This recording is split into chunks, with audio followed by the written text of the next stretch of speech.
to bring you the final non-district game of the 2024 season. We're coming at you live from Lobo Stadium here in Longview. It's homecoming weekend. Woohoo!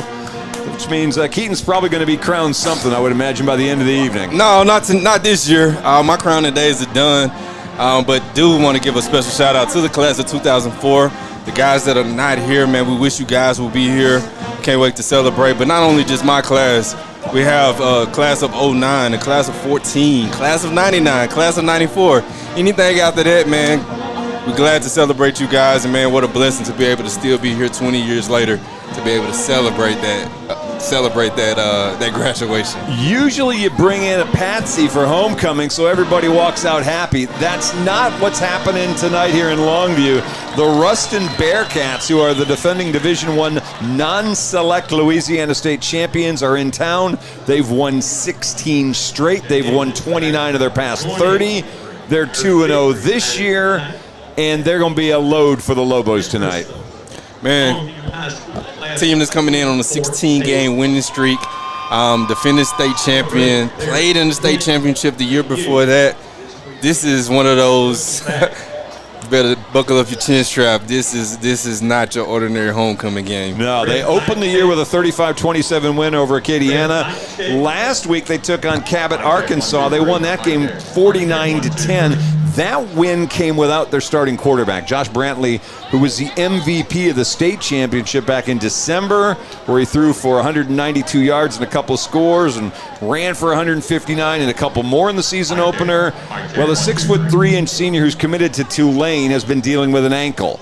And he didn't play last week. He is expected to get the start tonight. I went down the field and watched him a little bit. He looked okay, but of course that's in warm-up. Yeah. It's different than running full speed. And I had the chance to talk to Coach Ball before the game, and one thing that I noticed, I did see two different quarterbacks in, and I was asking him who was going to play. He's saying that number 7 is projected to play. He started out this week a little bit shaky, dealing with the turf toe, dealing with the ankle injury. But he said he should play. He don't know at full capacity what capacity he'll be able to play at. But, man, he is a dynamic kid that they like to focus that offense around. Well, he's actually number 3. That's who Josh Brantley is. And you'll see him because he'll jump off the field. He's huge. Yes. So you'll watch him. If he does not go, then it will be number 7. That's Sam Hartwell, That's true. Who was the sophomore that played last week. Hartwell didn't do bad last week against Cabot. 141 through the air, a couple scores, ran for 50 and a score. He did throw 2 interceptions, but he is just a 10th grader. Whoever's under center's got some running backs. Jordan Hayes and Dylon Brooks both ran for more than 100 yards last week. Best player on the field, though, may be number 1. That's Aiden Anding. He is a senior who plays corner. He'll play receiver. He'll return every kick. He's wearing number 1, and he's going to LSU next year. Absolutely. He's a kid that's very dynamic. I watched him go up and get balls throughout this week on tape. He gets in your face playing corner. A little bit of Travis Hunter-like ability there. Not saying he's as good as him, but, man, he is a dynamic kid. He's Mr. Everything for the Ruston Bearcats. And, by the way, they have a 6'7" sophomore tight end. If that wasn't enough, yes. Ahmad Hudson, who is the nation's number 1 rated tight end in the class of 2027. So they've got weapons. They've got a couple others that you're going to have to worry about as well. Joran Parker's another kid to keep an eye on. He's had multiple 100-yard receiving games through the first 2 weeks as well. Well, I got to say, they must be doing something right there in Ruston because they had the number 1 tight end last year as well, who's at LSU right now. Right. So they're doing something right. They believe in their program, and, man, these kids can play some ball. They are starting a weird 3-game swing through Texas. Here come the Lobos.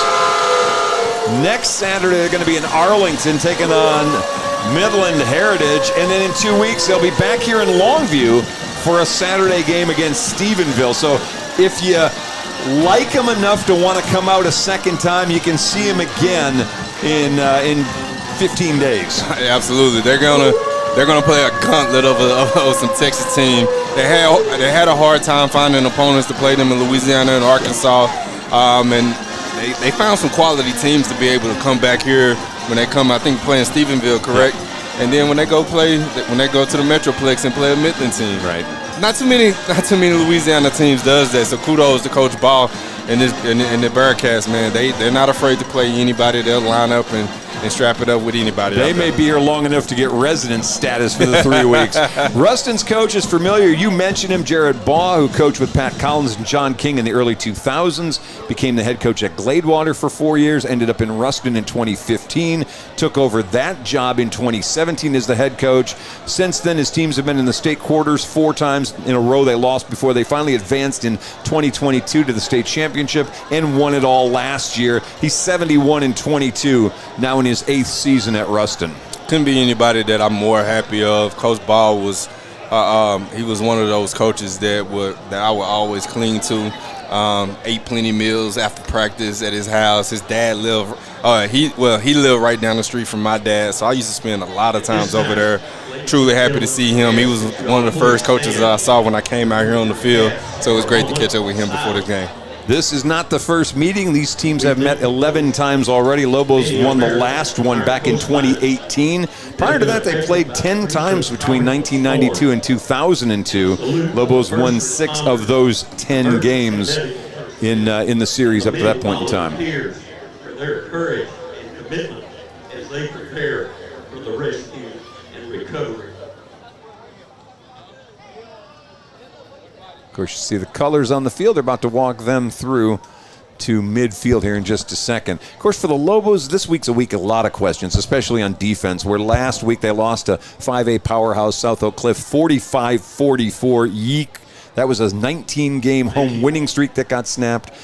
That dates back to 2020 when they lost here against Highland Park, number 2 team in the state at the time. Last week, Lobos gave up 560 yards of total offense, didn't force a single punt, gave up touchdowns on 4 straight second-half drives, and the Bears picked up 26 first downs to boot and make that 45 points, the most ever here at the new Lobo Stadium and the most allowed at home since 1965.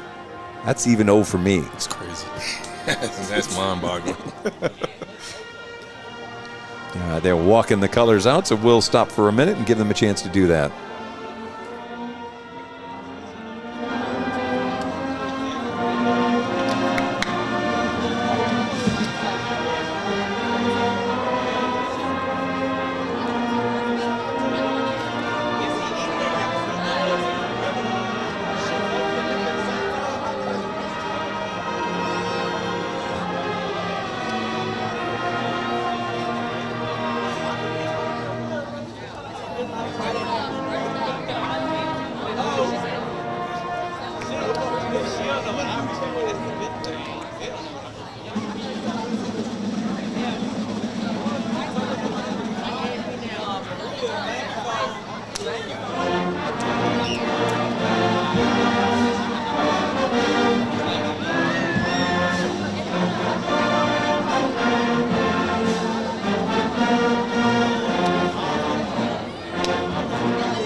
We're about to get the coin toss here. I don't want to leave us with a bad note here for the pregame, so let's finish up really quickly and talk about the offense, who had a really good game last week.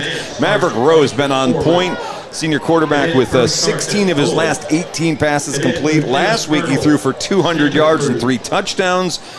Boosie Washington, who had a couple of fumbles in the game, got mad after every one of them. He scored 4 touchdowns, an 86-yard kick return, a 72-yard run, a 27-yard reception, and he had another short run. The kickoff return was the second of his career. That ties him with Caden Meredith and Bobby Taylor, only Lobos with more than one kickoff return touchdown. And I went on today and talked to the great Lobo historian to find out, has any Lobo ever run, received, and returned a touchdown the same game? And after racking our brains, the answer was no. That was the first time it had been done in Longview history. Wow, history was made, and we didn't even know it. We didn't know it. And like I said, I asked this morning, and we went back and forth with this, coming to the conclusion of nobody's ever done it before. Wow, that is special. Did not know that. That's something to be able to take to the trivia game there. Yeah, there you go. By the way, captains for the Lobos tonight. Looks like I saw 37, I believe, Denver Donovan, 39, Alexandre Mitchell, 41, Isaiah Horton, and I think 44 was the other one, Mason Lundy. So there's your 4 senior captains this week. The other weird part for the Lobos tonight is we have no defensive line. Tough tonight, tough sledding. 6 linemen out for injury. Yeah, so you're gonna see a lot of different changes here tonight.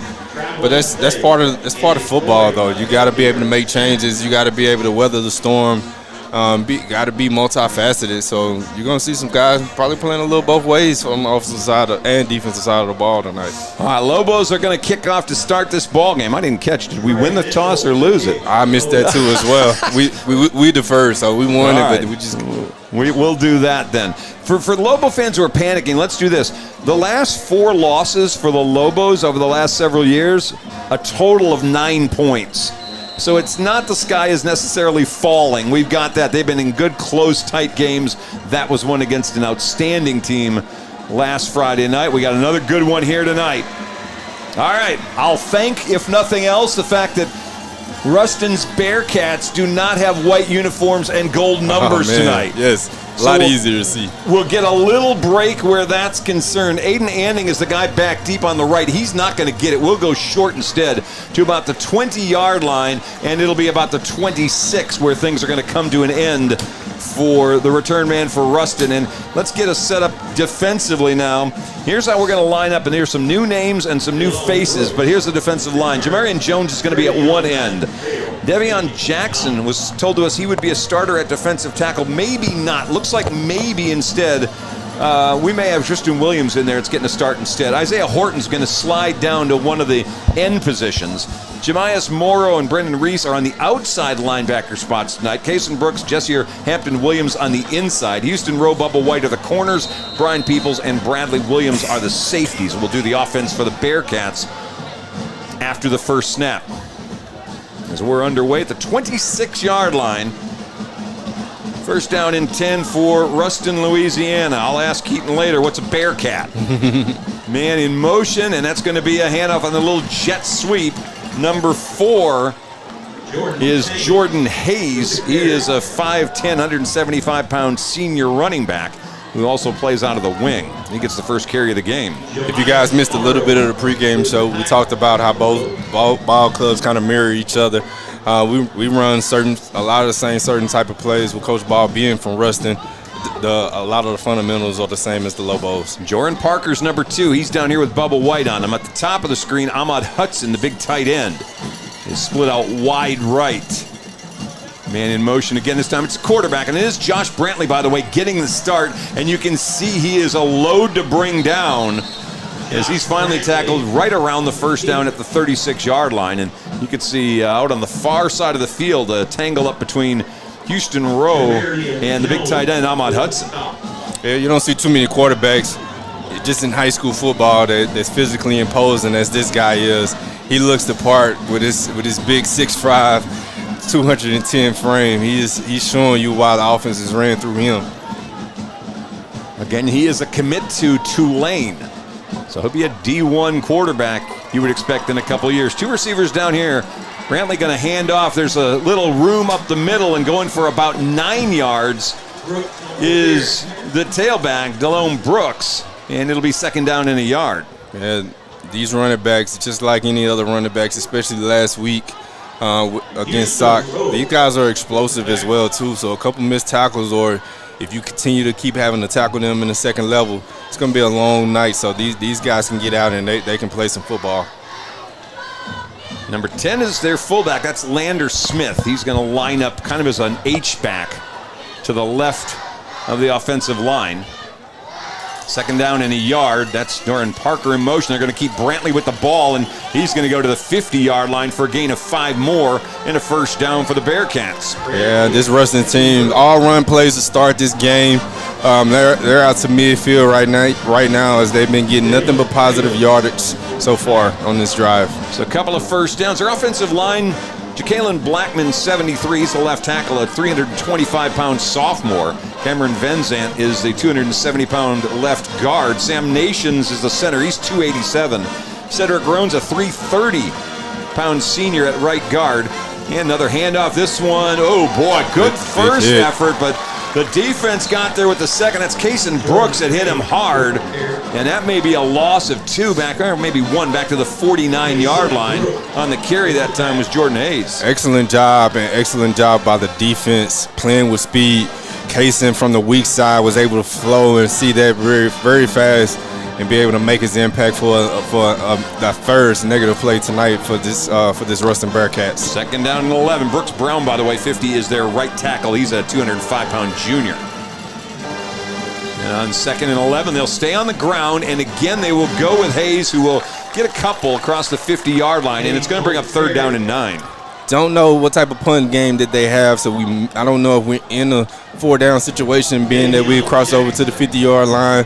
But needless to say, this is the first time to see them in the 3rd and long, wondering what type of passing game that they have. Remember, we talked about number 1 being one of the top receivers. He's not out there right now. Devion Jackson, the 5'9", 200-pound junior, comes in at defensive tackle now as we're trying to keep some bodies fresh. 3rd down 9. Brantley looks to pass, got some pressure, and here's the problem. He steps up and runs, and he'll get inside the 30 down to the 25-yard line, and just like that, 24 yards on a first down, and that is exactly what we had talked about in pregame, that he has the ability to do that over and over again. Excellent job there in coverage. The quarterback was unaccounted for as we dropped in zone. The linebackers had that back to him. He saw a clear lane and ran for a little bit over 20 yards there to get them close to the red zone. First down and 10 at the 25. They'll stay on the ground. Handoff, that's Brooks, who will get inside the 20 to the 19-yard line for a gain of 6 more. Methodical, these guys is just tick, tick, tick down the field. Positive yards right now, getting them into the red zone, bringing up a 2nd and long 4 situation. Lobo's going to flip corners. For whatever reason, they have decided that Bubba White is going to stay with Joran Parker no matter where he goes.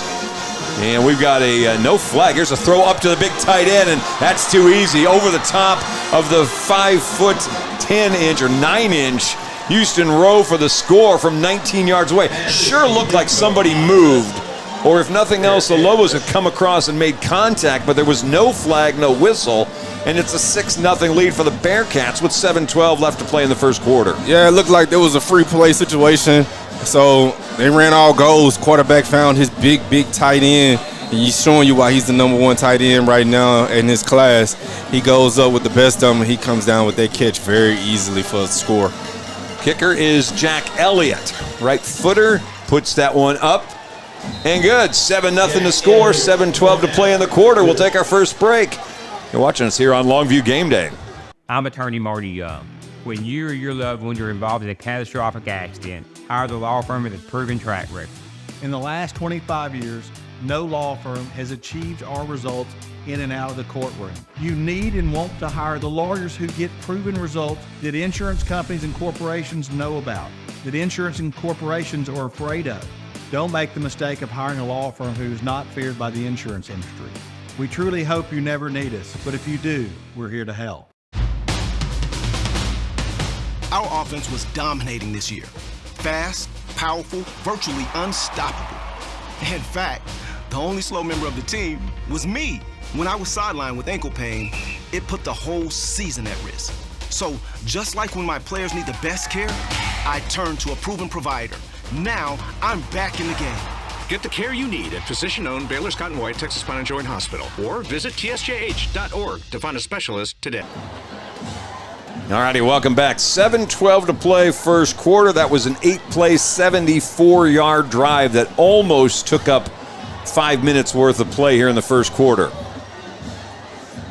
Elliott, the kicker. Actually, they're going to go with their sophomore instead. That is Joaquin Ramos. He'll kick it back to the 3-yard line. That's where Boosie Washington grabs it to the 20, 25, and out of bounds near the 30-yard line. So the Lobos will take over near the 30.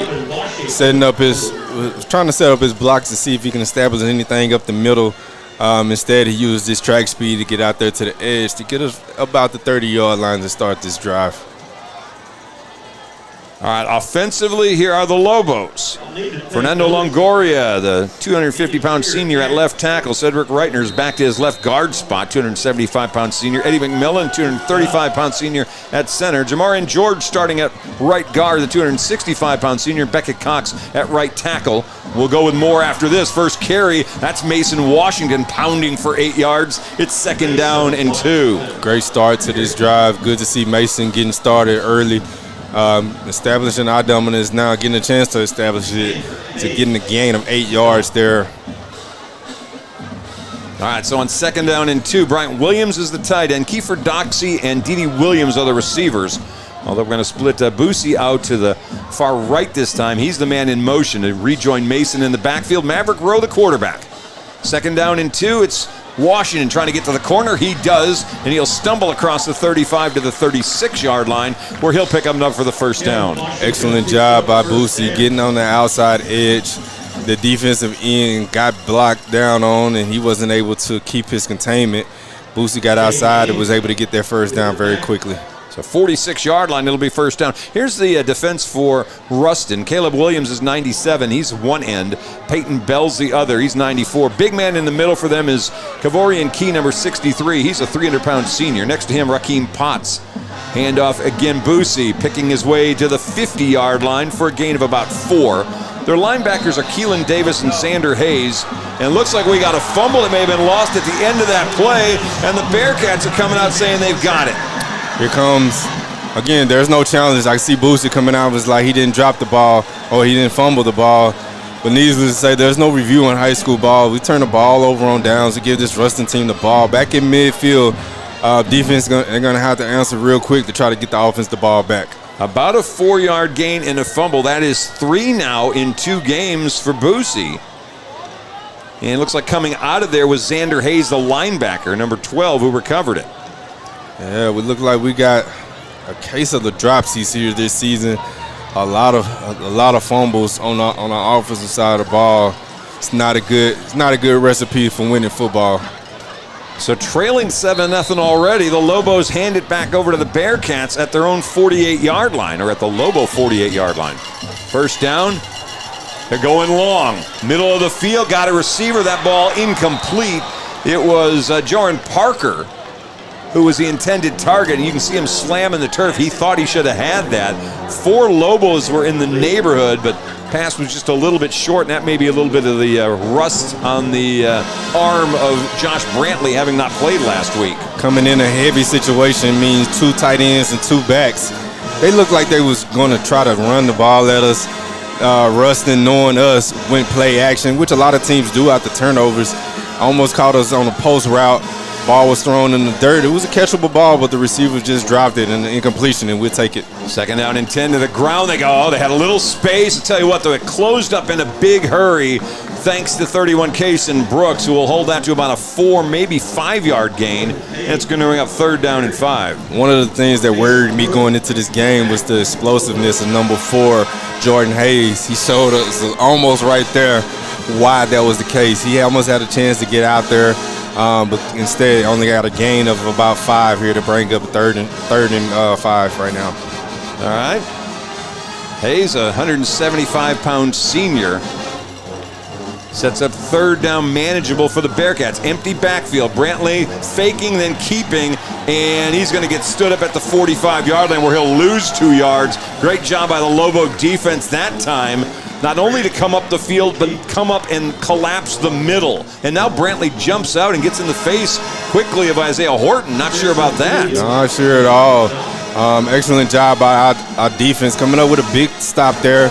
Brings up 4th and 7, and this Ruston offense is staying out there on the field. Not sure what is going on here, but they look like they're actually trying to run the play here. So it's 4th down 7, and they're just going to quick kick it.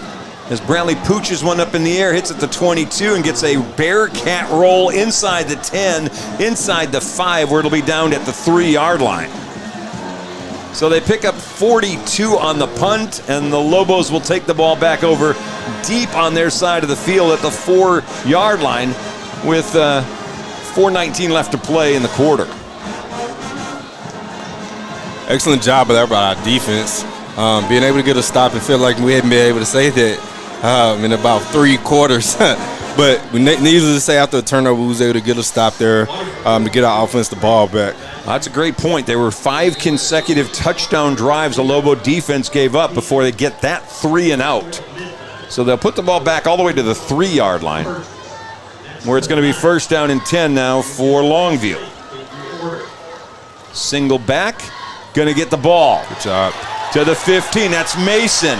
He will get the 1st down as he rolls to about the 18, maybe the 19-yard line. Got to say, I saw some visible frustration on Mason's face last week.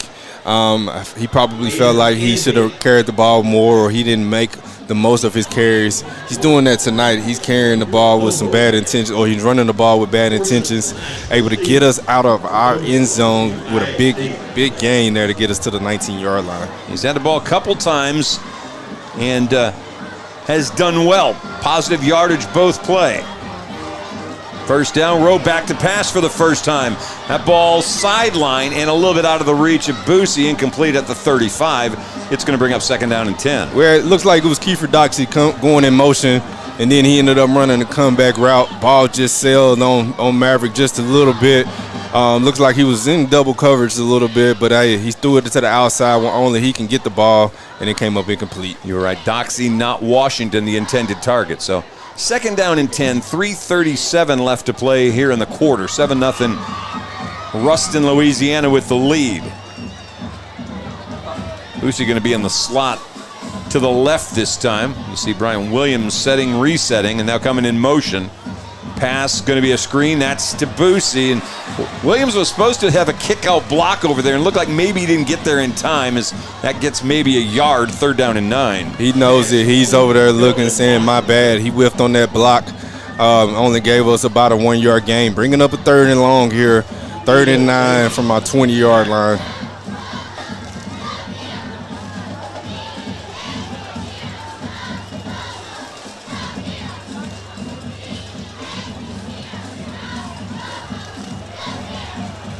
Long situation for the Lobos. Not a place they want to be in. 3rd and half to pass. Rowe back to pass. Taking a long time. Throw to the sideline. That is caught. Tippy-tapping out of bounds. That's Boosie Washington, 32-yard line. Enough for the 1st down. Hey, excellent job by the offensive line, knowing it is 3rd and long. They set up protection and knowing it was going to be a long developing play. Maverick did an excellent job by sitting in the pocket. Boosie did an excellent job of running an out route, being able to catch it right there past the sticks to give us the 1st down and keep this drive moving. 2nd 1st down of our drive right now. You will not see Ruston really flip out linemen. Those guys stay the whole game. So you got a chance late in the game maybe to wear them down. 1st down, handoff Mason, nothing doing as he gets hit right at the point of attack. That's 97, Caleb Williams, first guy there. It'll be 2nd down and 10. Yeah, you have plays like that. Maverick made the right call and giving it to him. The end was reading him, but everybody on this side of things, they did an excellent job of shutting it down. 2nd down, 10, 32-yard line, down to 2.5 minutes left to play in the quarter. Mason coming out of the game. Haven't seen Buster Mumphrey in yet. I hadn't seen Buster Mumphrey in, but the backup fullback, Keelan Cummins, is coming in.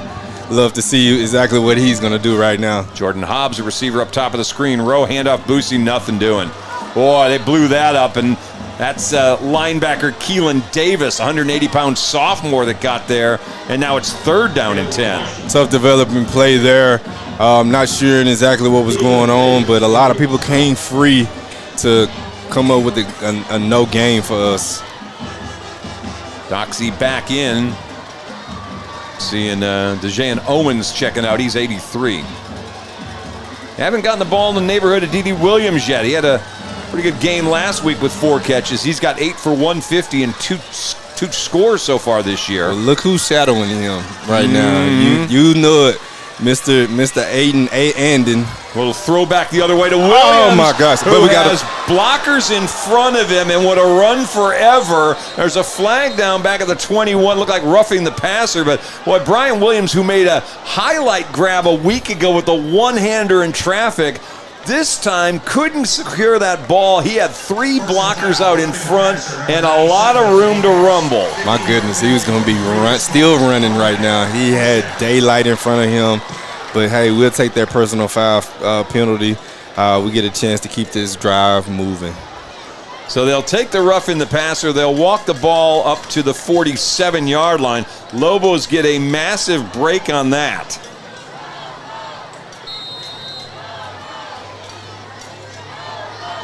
First penalty on the Bearcats.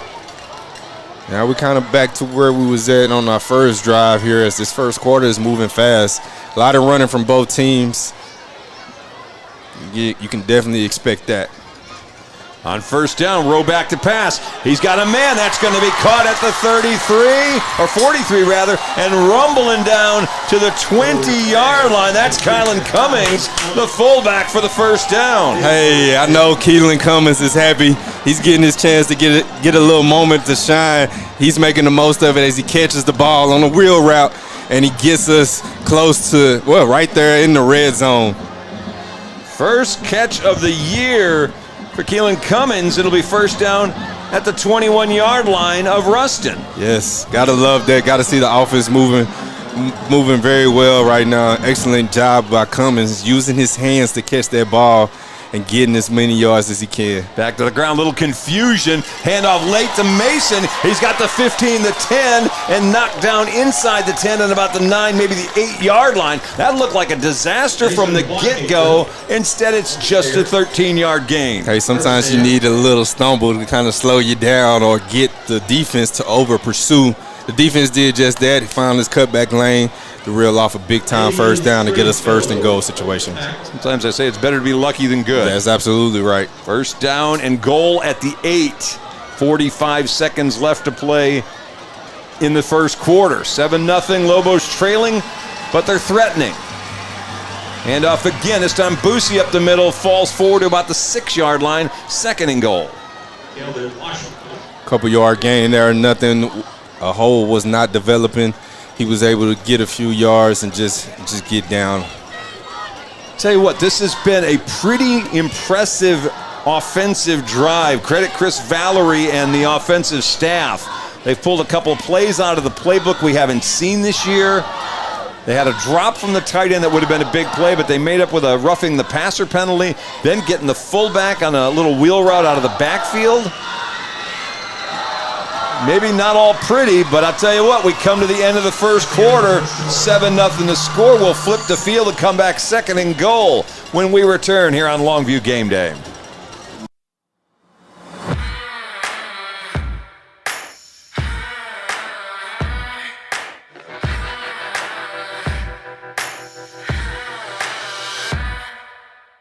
And now at OR, we want to buy your used vehicle and we'll give you guaranteed top dollar for yours. And if you prefer to trade, even better, with massive savings on every new vehicle at OR Cadillac GMC in Longview.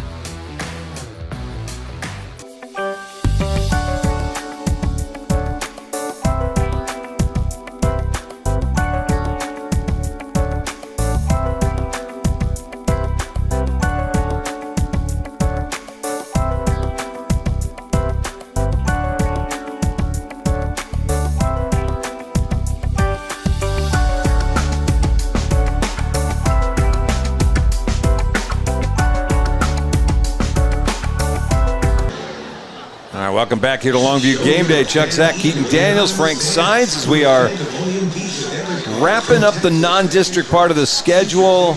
And it's two great back-to-back matchups John King managed to schedule. South Oak Cliff, who's a 3-time participant in the 5A Division II state title game, and Ruston's Bearcats, who are back-to-back participants in their state championship game. Well, I know a lot of folks was always questioning our strength of schedule. They can't be questioning it this year. We're getting tested early, and you got to love the way that we're battling back. Well, we got to get in the end zone now. Ball sitting at about the 7-yard line, second down and goal. A little high snap. Rowe going to keep it. Rolls. Got a man in the back of the end zone. That's caught. Touchdown, Lobos. Wide slap open was the receiver. Mav did an excellent job there catching him in stride. Touchdown. That cornerback, well, it was actually a tight end. He ran a wheel. The number 17 didn't run with him, and we will take it as we have a chance to tie the game up at 7. It's 84, Jaden Washington, a sophomore tight end. So we've had our first catch of the year from Cummings, our first catch of the year from Washington. And how about that? Mitchell coming on for the point after try. Kick is on the way. It's up and good. We're tied at 7. 11:53 to play in the first half. And we'll take that all day long. Quick break. We're coming right back to game day. Hi, I am Emily Kidwell-Ramey, Longview's local independent insurance agent.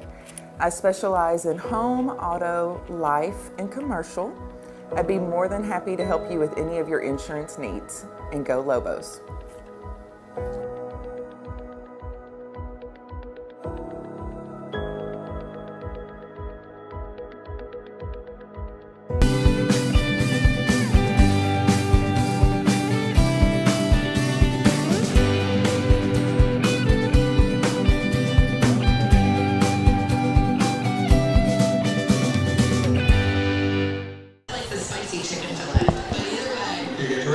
Alrighty, welcome back. How about that drive for the Lobos?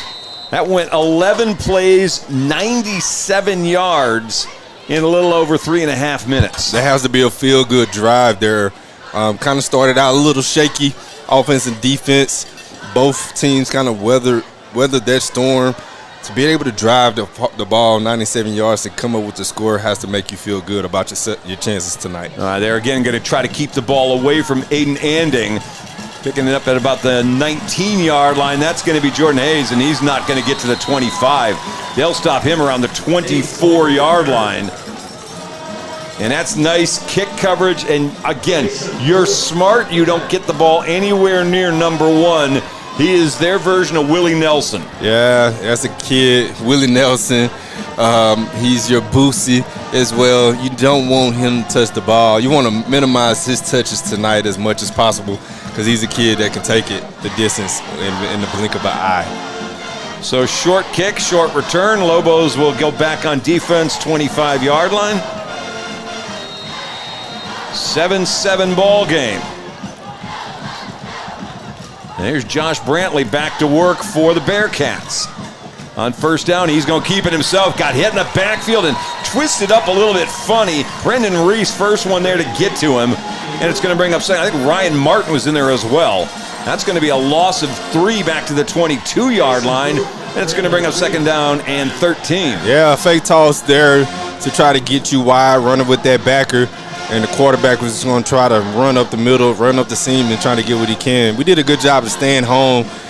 Looks like we had us a blitz call, or we read and reacted fast enough, and he wasn't able to go anywhere at all. 75 checking in for the Lobos this series, Jaden Jackson, the 250-pound senior defensive lineman.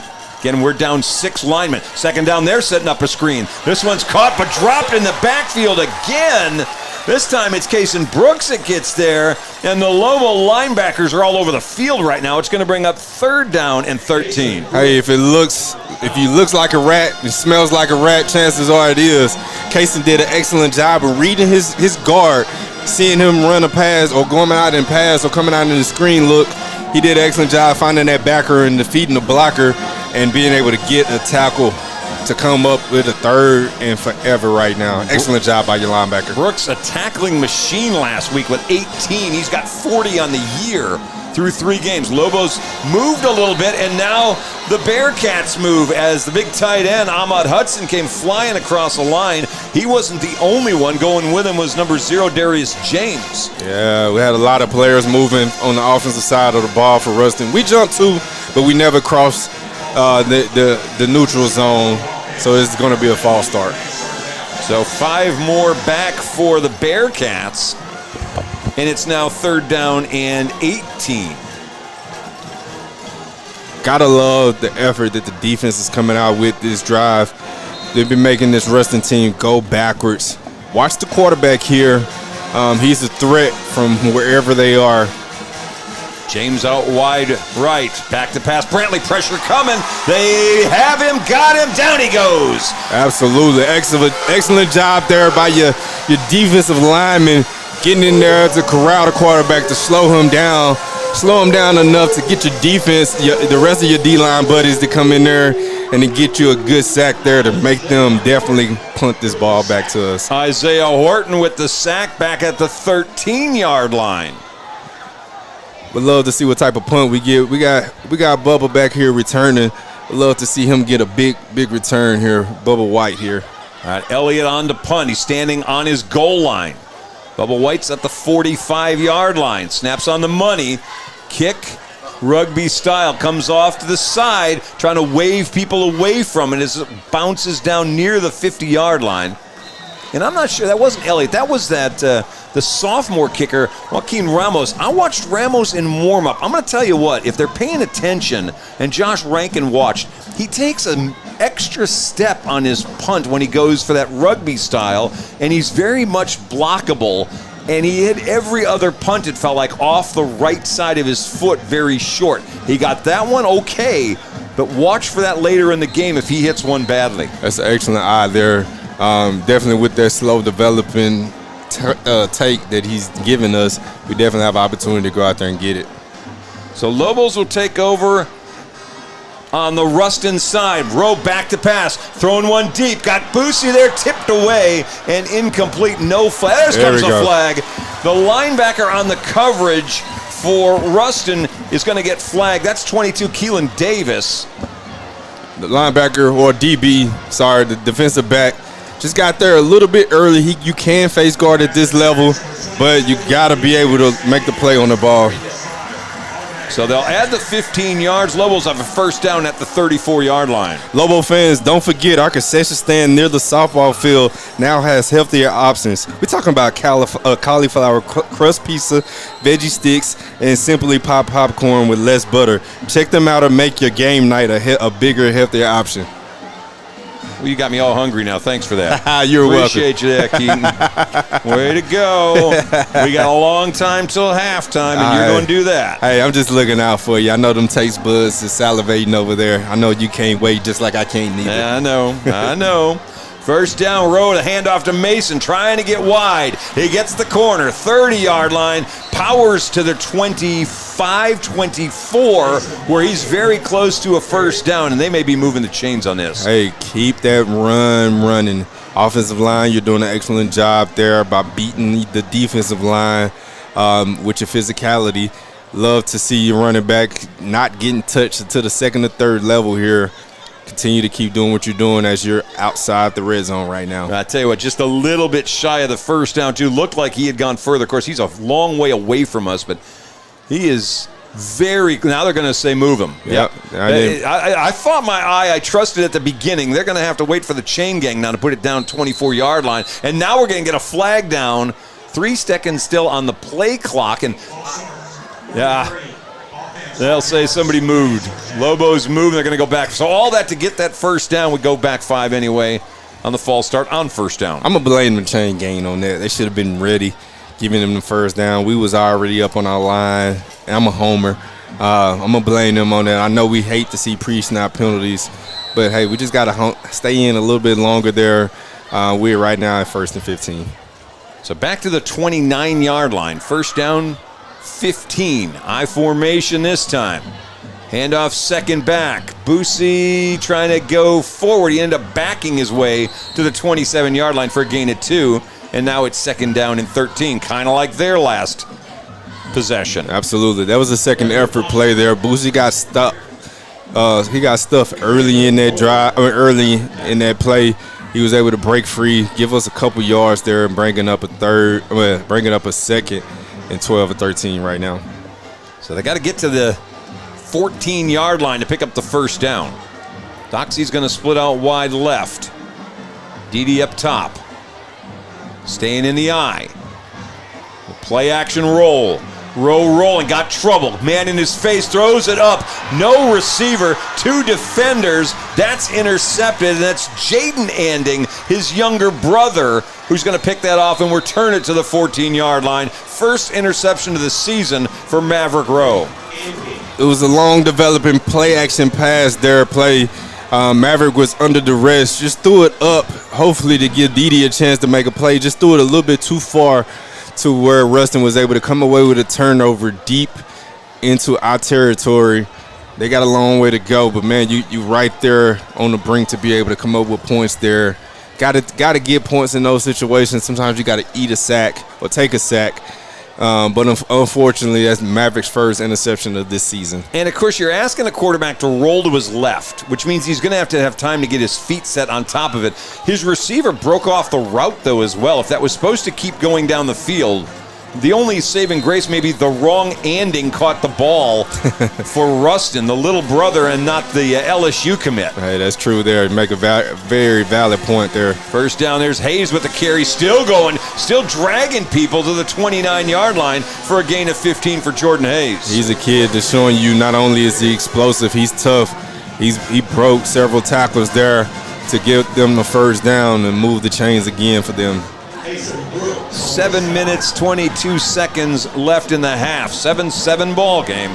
First down 10 at the 29. Brantley handing off. Yep, again to Hayes. This time nothing doing. He's trying to get himself a yard, and he'll force his way forward to the 30-yard line. Second down and 9. Well, he did an excellent job of falling forward. He was stuffed for a negative loss. Continued to get his head down, and he fell forward to get them a positive yard gain. So picks up 1, second down and 9 now at the 30.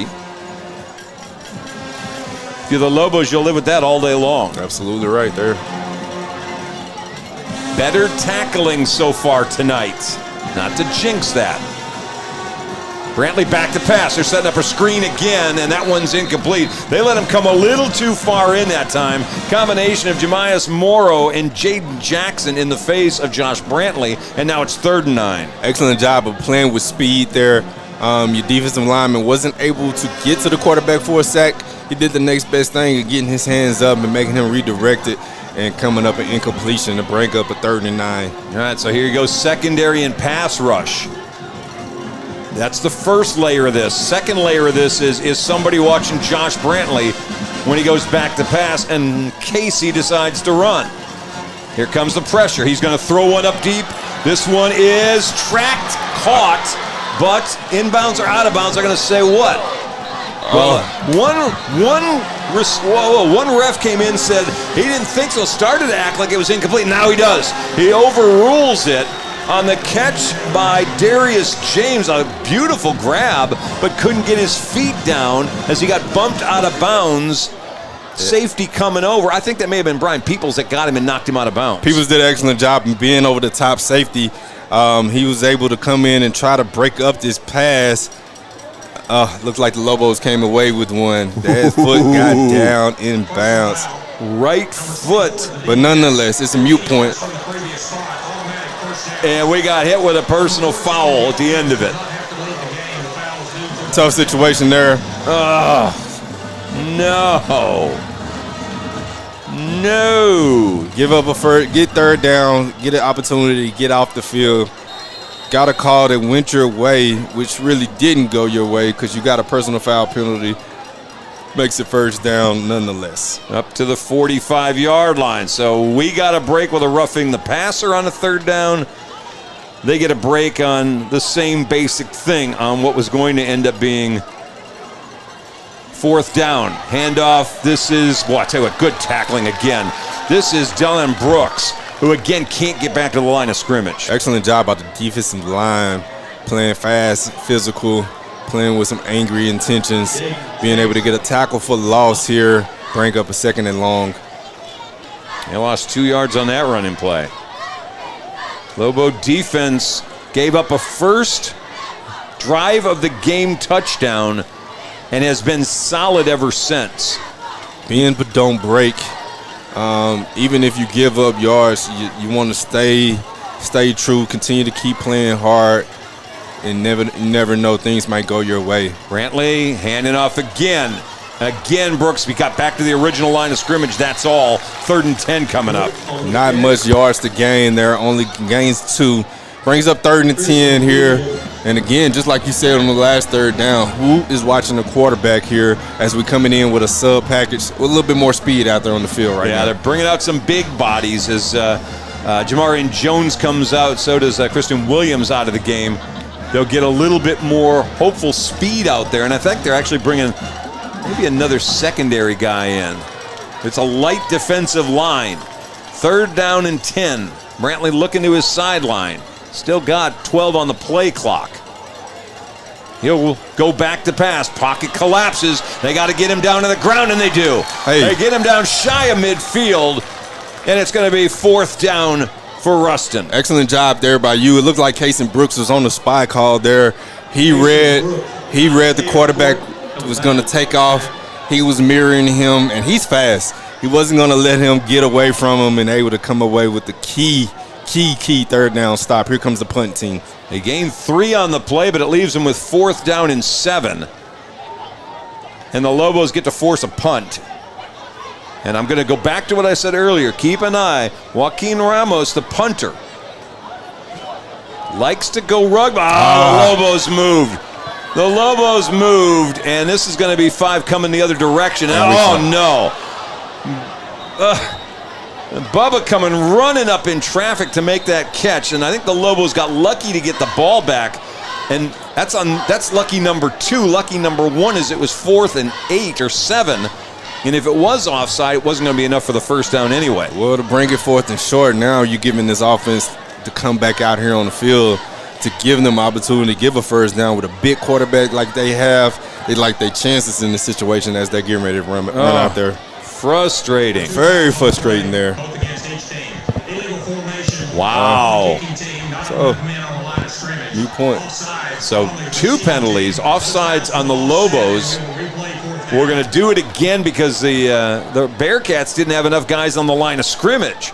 So offsetting penalties, we'll get to redo the punt, and I'm hoping Josh Rankin said to Bubba White, let that ball hit the ground. Let that ball hit the ground. We'll live with wherever it goes after that. We don't want to give it to him at the 30-yard line. I saw King down there almost about lost everything here. It's one thing he does not tolerate. It's fumble, right, especially in a special team situation. So I can tell you that vividly. Let's try it again. Hopefully with a better result for the green and white. They'll split guys out now this time. Fullback calling the snap. Whoa, the ball gets through the punter's hands. They got to get to him. Hang on to him. Hang on to him. And down he goes at the 32-yard line. I had visions of Alito for a second. You took the words out of my mouth. That's all I had was a flashback of Alito and the opportunity to turn the game around for us in that particular game. Luckily from there, this is not Alito. We was able to get that stop.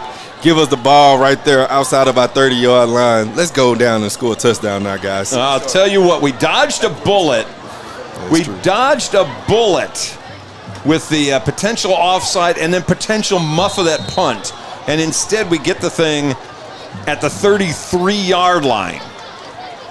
1st down and 10 Lobos on the bad snap. Mason Washington to the 29-yard line. Gain of 3.5, almost 4. 2nd down and 6. Brings the ball up to right there about the 30-yard line.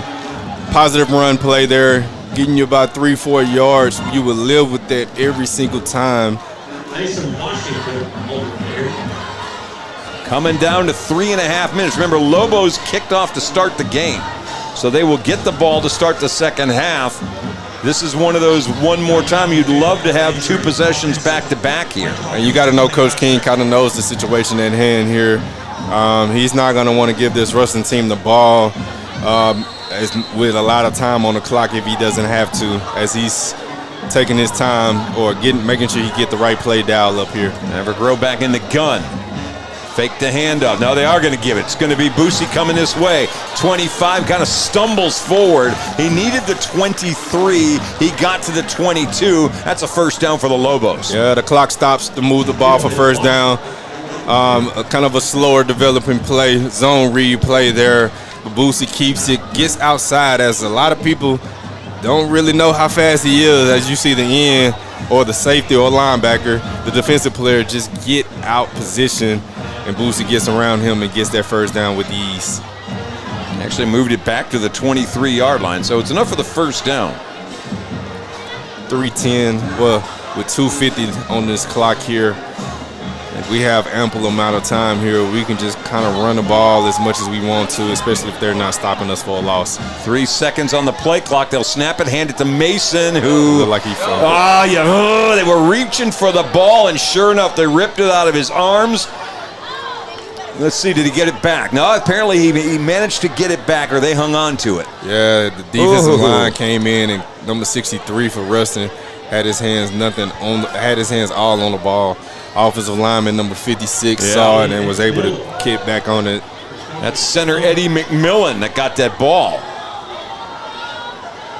So a loss back to the 27-yard line. Second down, 14. Just can't get back-to-back positive plays, penalties or fumbles or whatever. Rowe back to pass, pressure coming, got some time, throws one in the middle of the field, intercepted again. To the 30, 35. That's the second interception for Jaden Anding tonight as he takes it all the way back to midfield. Well underthrown ball. There are now 3 flags down back at the 33-yard line. A lot of flags there on the play, probably a result after the pass. Maverick threw it in double coverage there. That is not the look that you wanted to, as he was trying to force the ball into Boosie. You had Dede outside, one-on-one coverage. You got to give it out there to him, as Maverick has his second interception for tonight. Not a recipe for success, as we have our 3rd turnover in this half now.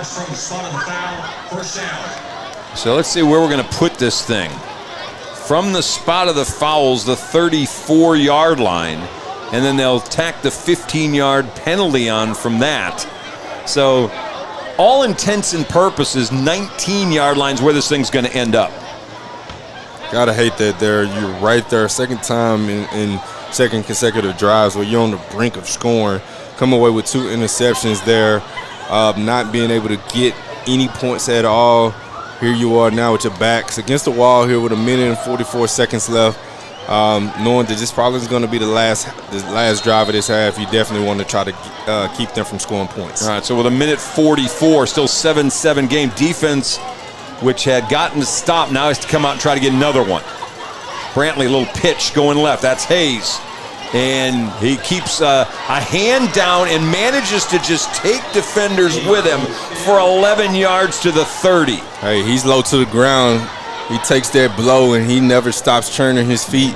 He keeps his feet moving, and he was able to get a first down here as this clock is starting to dwindle down, and Ruston is kind of going in a hurry situation. They'll do it in the other direction this time. Hayes stops, gets hit, still won't go down. They got to hang on to him by an ankle before they finally can get the guy to the ground. This time hanging on is Brendan Reese, but 4 guys had a shot at him and couldn't wrap him up. You got Coach Barry and Coach House running out here on the field telling his players, wrap up. You have them tackled down, drive your feet.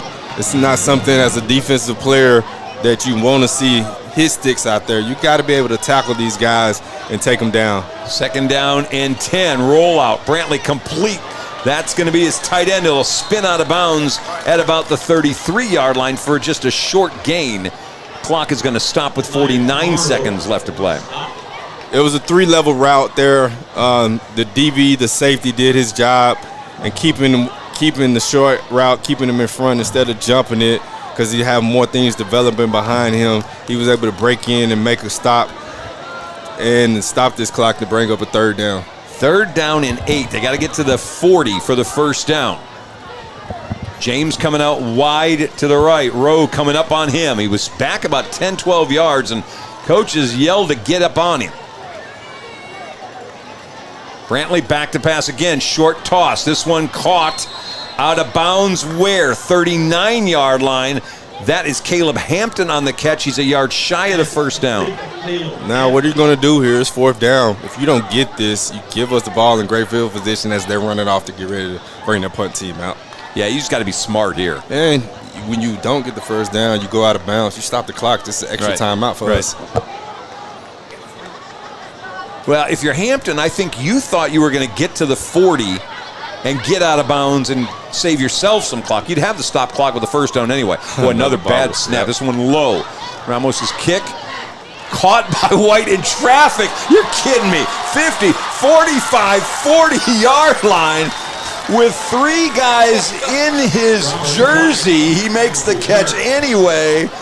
I don't think they've taught him about fair catches yet. Willie Nelson Jr. Willie's probably watching this. That was something he would do game in, game out. A guy that every time he touches the ball, he was fair catching anything. He wants to try to make the most of it. Hey, and he did. It worked out for us in our favor. I don't know why they're marking the ball back, but that was a heck of a return. There's 33 seconds still on the clock. That's a 21-yard punt return. 3 timeouts left still in your pocket. So first down Lobos to Mason going right. Got a little lane. Got the sideline. Down of bounds, 25-yard line. Gain of 14, first down. That was a heck of a play there by Mason, being patient, letting the run play open up. Receivers did an excellent job blocking on the edge. He was able to get a first down and, importantly, getting out of bounds there to bring it up with 26 seconds left with no time, with 3 timeouts left. All right, Lobos. You don't want a turnover here. Let's try to get out of here with points. First down, 25-yard line. There's 26 seconds left to play in the half. They'll go to the ground again. This time Boosie got ankle tackled trying to come wide, and getting him down around the ankles is a linebacker, Zarek Hill. He's going to Louisiana Tech next year, 6'2", 220-pound senior. Lobos take their first time out. Man, this Zarek Hill, man, he broke off the tape for me. He's one of the linebackers that plays fast and physical. He was able to come in and get a stop there. It's the first time that I think we pretty much called this name, but he's an impressive kid. As you said, he's going to Louisiana Tech. They have a bunch of D1 guys. We haven't even really said Aiden Anding's name at all, which is amazing that the Lobos have kept him out of this game. Unfortunately, we've said Jaden Anding's name twice. He's got 2 red zone interceptions for the Bearcats, but despite all that, the Lobos sit at the 24-yard line. There's still 21.7 seconds left to play in the half, and they are still in a prime position to try to get back-to-back scores. They can get one here, they'll start the second half with the ball. Chuck, to tell you that you would have 3 turnovers in the first half and you're not losing the game, you would take that all day long. Now, if you're John King, you probably wouldn't, because all you're going to hear is 3 turnovers. Yes, sir. Second down and 9. Boosie in motion. They'll give it to him. Little jet sweep. Got out of bounds at the 17-yard line. It's short of the first down, but there's still 16 seconds on the clock. 16 seconds left on the clock. You're in the red zone. Third down now and about 3 yards. What is Coach King going to dial up, or Coach Val is going to dial up? That's the key right here. And the second part of this is, where is Dre Mitchell most comfortable? Right now you'd be looking at about a 35-yard field goal on the left hash. Some kickers like the right, some kickers like the left, some kickers like the middle. You got to think 2 things here. One, if you don't get the first down, where did you put the ball for Mitchell? Absolutely. Well, you got 2 timeouts in your pocket. You can definitely place it wherever his strength is. So here goes the handoff on the third down. They'll have the first down to the 10-yard line, the 9-yard line. You want to make sure this thing ends with a chance to call the timeout, and they do with 9 seconds left to play. First down, Lobos inside the 5-yard line. Second chance effort, third or fourth chance effort. Mason was not going to be stopped there. Once he got hit, he was even backpedaling his way, going forward to almost get us to the 5-yard line. You got 9 seconds here. Last time out here, you have opportunity to run at least 1, maybe 2 plays here before you can think about getting 3 points. Now you got 9 seconds. I think comfortably you'd say I can do 1 play, which means if I'm Longview, I'm looking for where is D.D. Williams, and can I throw one as high as I can to the back pylon that still leaves me with a chance to either kick the field goal or score the touchdown on that play. Well, Andon is going to be guarding him. So if I'm King and I'm throwing it to DD, I'm telling him if he is not open, you throw it in the back of the end zone to make sure nobody else catches this ball. Now, you can take a sack because you still have a timeout. Yes? We still have a timeout? Yes, sir. We still have one timeout left. One left to play with. If you're Maverick, though, you can't take a sack. And we got timeout going for Ruston. Coach Ball calls a timeout. His defense wasn't settled. It wasn't ready. Yeah. And he smartly not wanting to give up any cheap points. He elects to take his first time out of the half. But did you see what the Lobos were doing offensively? Yeah, they lined up in heavy. They was looking like they wanted to run. They were getting wide to Boosie and seeing if they couldn't get him the 7 yards. I'm noticing that whenever we have been lining up a lot, especially if DD is down here on our sideline, he's been lining up really, really tight a lot. Something coming from that. Watch him being able to go post on the backside. We can do a play action pass, knowing that Andon is guarding him, expecting the fade. Watch him run something across the body. And knowing this Ruston team, they may be in a man-to-man situation too, to where if a corner is guarding you man-to-man and he's trying not to let you get outside, that cross the body it's hard to cover. Let me ask you this. In all your years, have we run a halfback option? We definitely have it in our playbook. Taylor did that a lot in his day. You've shown now that you would run. You're going to get in the heads of the secondary. You're going to run. You can go Boosie right and DD or Doxy slip in the back of the end zone. Hello. Yeah, and I've seen us run that play in practice. So I know that's something that we definitely practice. That would be an excellent call there to run it here. But I don't see DD out there. Nope. Williams is the tight end. Doxy's going to be the receiver. He'll be out wide right. 84 is that second tight end, Jaden Washington. He's in the game. They're going to hand off. They're trying to get wide. Not going to get there. And out of bounds goes Boosie back at about the 8-yard line with 4 seconds left on the clock. Well, one thing about that, we know that he wants to kick it from the left hash. Wasn't able to score there. But instead, you got it on the hash mark to be able to line you up to get a good field goal to hopefully get us at halftime with the 3-point lead. So they lose a yard on the play, and here comes Dre Mitchell. This is going to be now a 25-yard attempt. Of course, Maverick Rowe is his holder. Mason Lundy, the snapper. Kick is up and on the way, and he got it. So as the horn blows to end the half, the Lobos pick up 3 more points. They'll go into the locker room, thank you, with a 10-7 lead after falling behind 7-0 and committing 3 turnovers. They lead this game after the first 2 quarters. How about that? Way to finish the half right. You had turnovers going in between until then, but you ended it right, giving yourself a 3-point lead, and you're going to get the ball to start the second half. Kudos to you, Coach King. Kudos to that offense. Let's do it again in the second half, and let's take over the game. 6 plays, 31 yards for that score. Here's the stats as we roll to the half. Bands are about to come on out. 12 first downs for the Lobos, 7 for the Bearcats. 100 yards on the ground for Longview, 68 for Ruston. We were 5 of 9, 51 yards and 2 interceptions and 1 touchdown for the Lobos. On the other side, 4 of 7 for 28 yards. That's where we are. Hey, quick first half. Tell you what. Both teams playing equally just about as well. Lobos kicking themselves in the foot with the turnovers, but the defense is staying packed and haven't given up a score since that first drive. And as the bands get ready to come out tonight, we'll remind you the schedule going on this evening, because the rest of the district's also playing. Forney's got Saginaw Boswell tonight.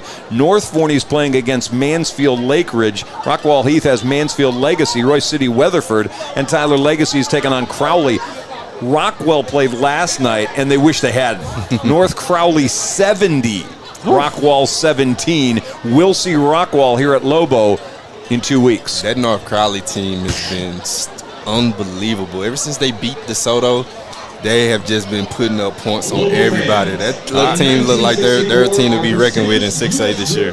We're going to be quiet. Bands on the field. We'll be back at the end of halftime here on Game Day. Celebrate their 60th season. We would like to take a minute to honor our Hewitt legacy. Legacies. If you are a former Vuet, will you please stand and be recognized?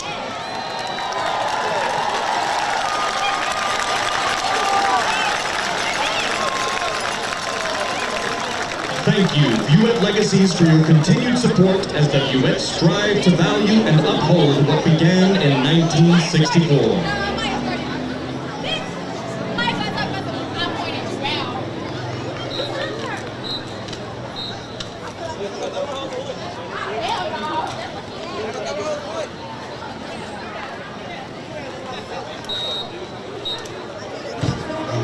Ladies and gentlemen, the Longview Independent School District is proud to present to the field in their 60th year the 2024-2025 LHS Vuets.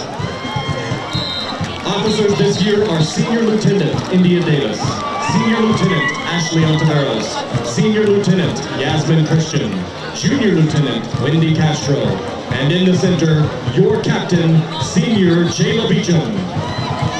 The Vuets will now entertain you with their prop routine honoring 60 years of halftime performances to I Just Want to Dance with Somebody.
Miss Vuet is Senior Kiva Jackson.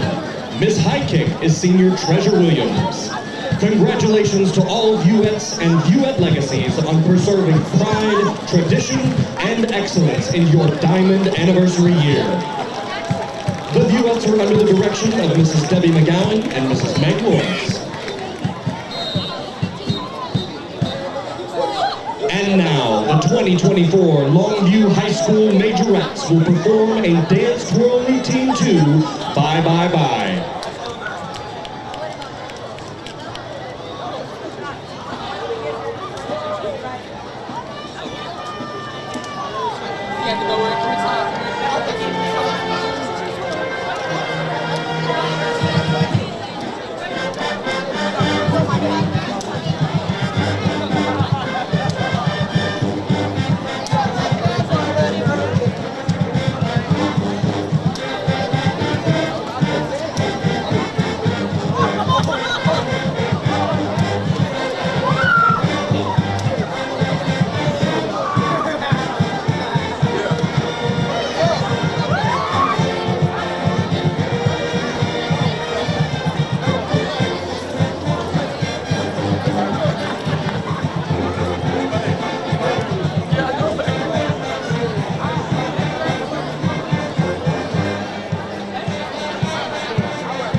Ladies and gentlemen, under the field direction of drum majors Laney Weber, Addison Chastain, and Etsy Iswas, the Longview Independent School District proudly presents the award-winning Longview High School Lobo Band.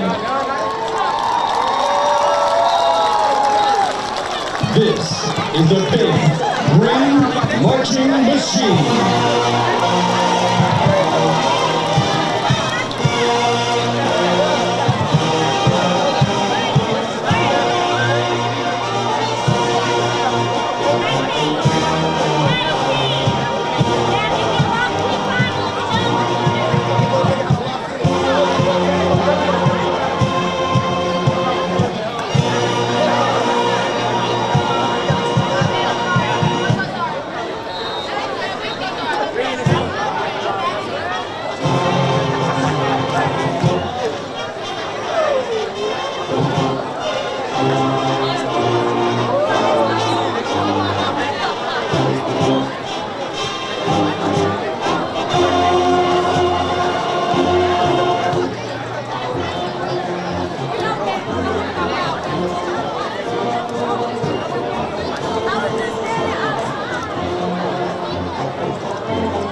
All right, Lobo fans, on your feet as the big green marching machine marches the Rockinell off the field.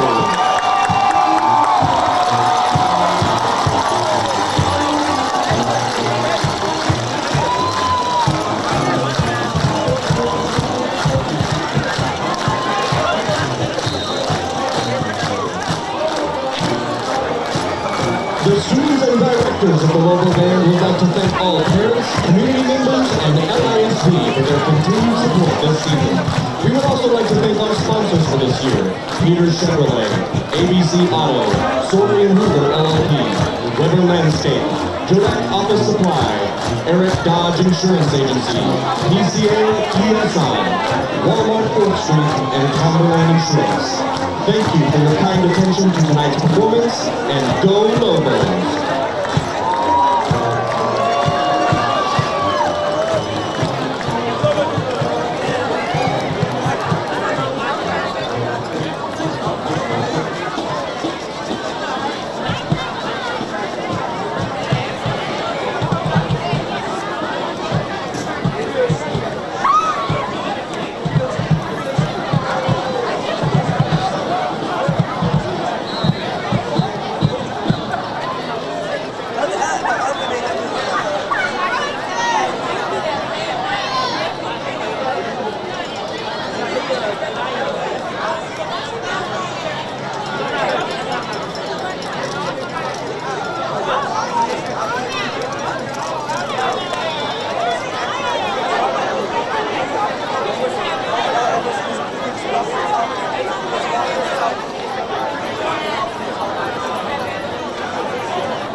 Remember our consistency, healthy, cauliflower,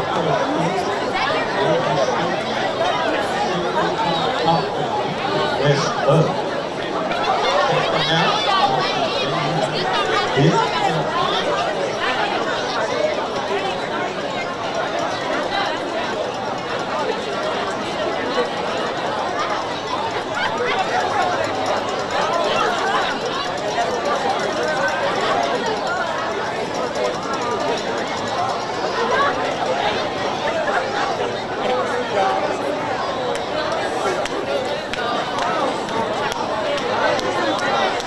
If you're entered in a softball raffle and golf tickets to the softball raffle, here are the winners. Winning numbers are 650-3218 and 650-3172. Again, 650-3218 and 650-3172. 3172. You can pick up your prizes at the softball table.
And now at OR, we want to buy your used vehicle and we'll give you guaranteed top dollar for yours. And if you prefer to trade, even better, with massive savings on every new vehicle at OR Cadillac GMC in Longview. Hello, I'm attorney Brett Godarzi. What does it mean when a law firm's represented over 25,000 East Texas residents? It means that results matter. They found that we were never outworked and that no law firm had the grit, the determination to see them through. 99% of our cases settle because insurance companies fear our results in the courtroom. When you're our client, we'll put you on our back and we'll carry your burden for you. We hope you never need us, but if you do, we're here to help.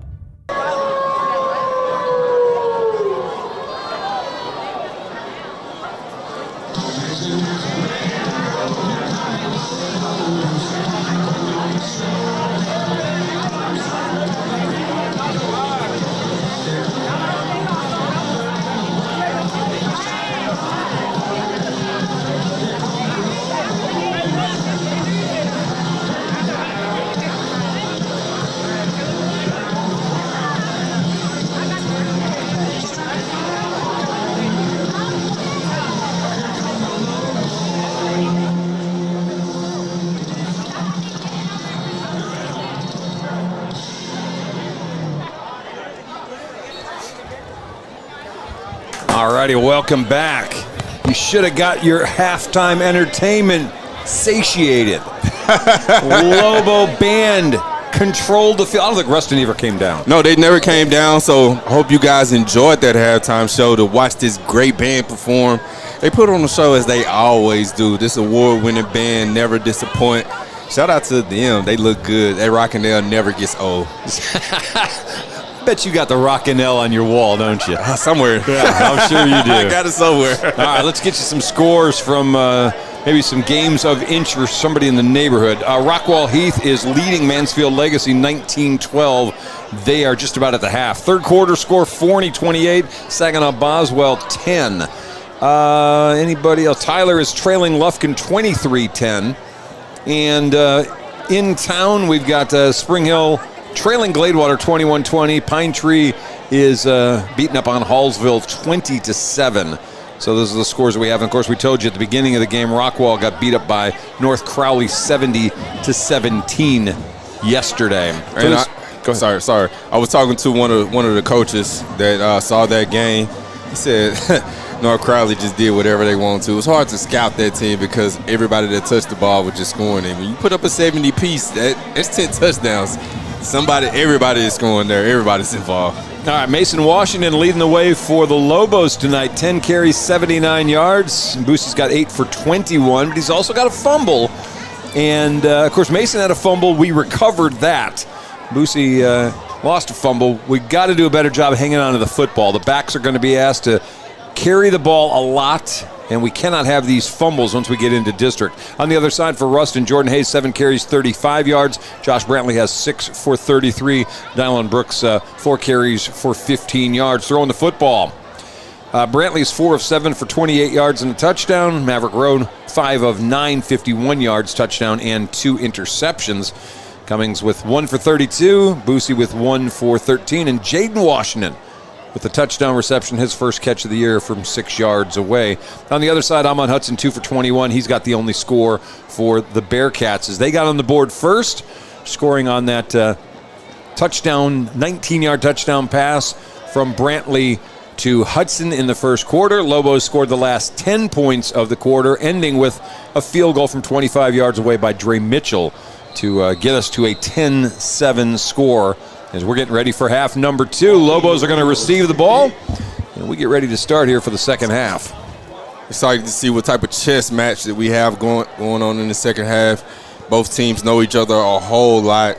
Kind of got a sibling rivalry game going on between both coaches here, so you know each team kind of knows what both are capable of. All right, Ruston's going to kick the ball off, and it's caught by Kiefer Doxey. He acted like he was going to run, but apparently he had called for a fair catch, and so the Lobos will take over outside right on the 30-yard line. Never saw a fair catch signal or anything, but he really wasn't trying to make a move, and I guess he was kind of declaring himself dead right there, so the referees, for safety purposes, called it there. So they put him at the 29-yard line. That's where the Lobos will start. Longoria, Reitner, McMillan, George Cox, the offensive line.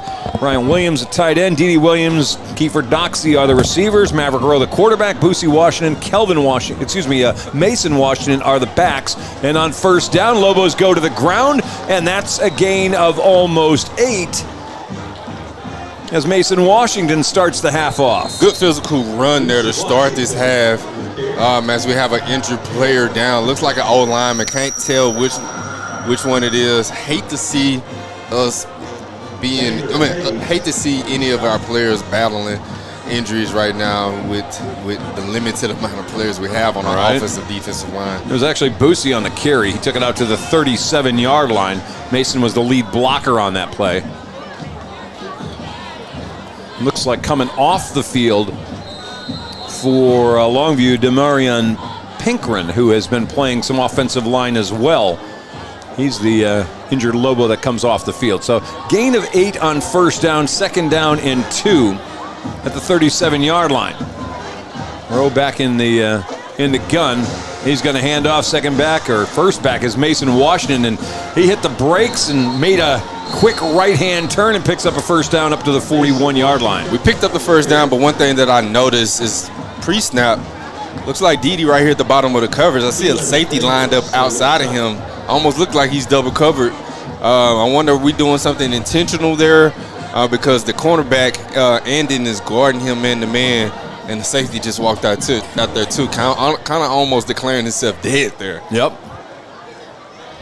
All right, first down, 41-yard line. Opening drive, half number 2. Lobos, 2 receivers right. Doxy, one of them. Back to pass. Rowe looking deep middle. Got a man. Underthrows it just a little bit. Kelvin comes back and grabs it and makes the catch at the 23-yard line. Flag down back 31-yard line. It's coming back. Odin comes back. Maverick did an excellent job there by throwing it to the wide open Boosie there, but getting him to catch. But all of that is a mute point. That is coming back first and long there. First and 20 now. I think he called 52. I think Longoria is the guy that got hit with the holding. You could see on the replay, kind of put the defender down at the feet of quarterback Maverick Rowe, and so this will go back to the 31-yard line. We'll do it again. Yeah, that little bit of a jersey tug is going to get called every single time there. Fernando Longoria, one of the outstanding returning linemen, 3 starters back from last year, but it's first and 20 now as he got flagged that time. Defense for the Ruston Bearcats. Caleb Williams, Peyton Bell are the ends. Gavorian Key and Rakeem Potts are the tackles. Back to pass. Rowe in trouble. Gets away from 1 defender. He's got 1 blocker and 2 defenders, and he's going to try to get back to the line of scrimmage and will not make it. He'll get taken down at about the 29-yard line for a loss of a couple. Maverick has not yet gotten up. Oh, yes, he has. He's running in. He was a little slow getting up, I couldn't tell. He's a little short there to see at times as he was trying to hide behind the block there. You know, it's one of the plays where as much as that's broken down and really looking at it, he had 1 blocker and 2 defenders. You got to figure out that's where I throw the ball out of bounds. Yeah, he was trying to make a play when the play wasn't meant to have. You just got to live for another day and just kind of just get what you, or just throw the ball away and just live for another down. They'll hand off now on second down and 22 and a couple of yards, not many, maybe back to the 31, 32-yard line for Boosie, and it's going to bring up third down and long. Yeah, second and forever there. Coach is just trying to get some yards there and just seeing what he can, just seeing what he has in his bag for this third down play. But it's third and forever. You got your big wide receiver, Dede, coming in. Boosie is going to take a rest right here at this play. He looks a little shaken up coming off the field. Yeah.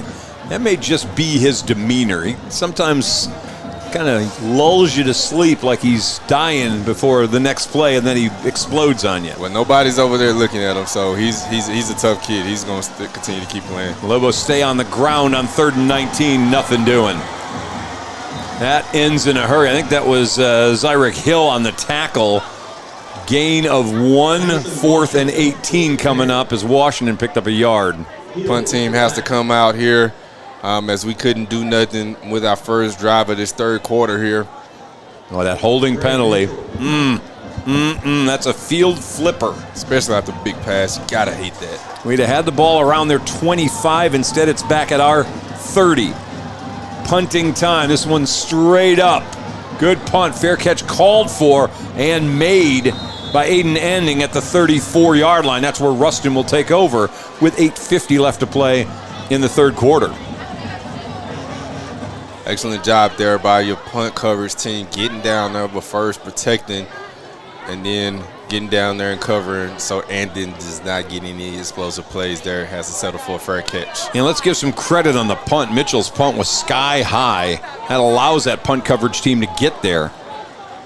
And now it's first down Ruston. Their quarterback, Josh Brantley, number 3, has been controlled.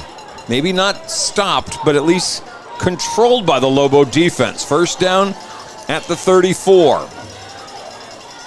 Man in motion. It'll be Brantley himself. And boy, Brantley is going to get forward on some yardage to about the 40-yard line. But that play was almost just completely blown apart. It looks like one of the safeties. I'm not sure if that wasn't Peoples.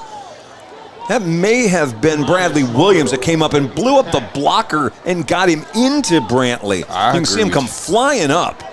Yeah, I agree with you there. Safety did an excellent job there by preventing, by closing that gap down as fast as he could, taking that running back on who they don't like to block. And the quarterback wasn't able to break a big, long gain there, even though he got positive yards. Gain of a yard that time on 2nd down and 4. So now it brings up 3rd and 3 as Dylan Brooks picks up the 1 yard. Manageable 3rd down here.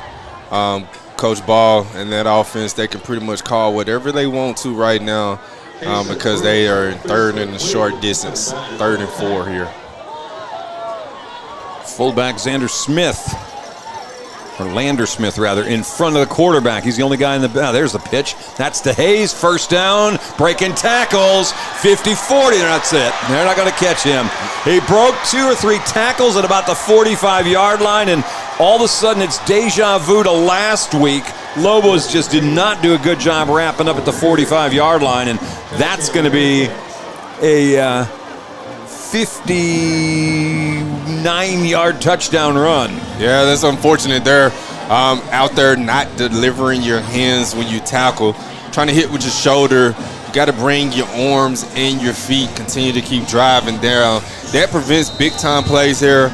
These guys are not big-time hitters to be able to knock number 4, who has shown great balance throughout tonight and showing you one of the words that we had going into this game with him. He's a guy that's dynamic and can break big runs off. Jack Elliott for the point after try that came after it, didn't get the block, and Lucky didn't get a flag on it as we came flying in to try to block that point after. That was Bubba White that was in there making the attempt. Anyway, touchdown run good, 14-10. Ruston takes the lead. We'll take a timeout, 7:27 to play in the 3rd quarter here on Game Day.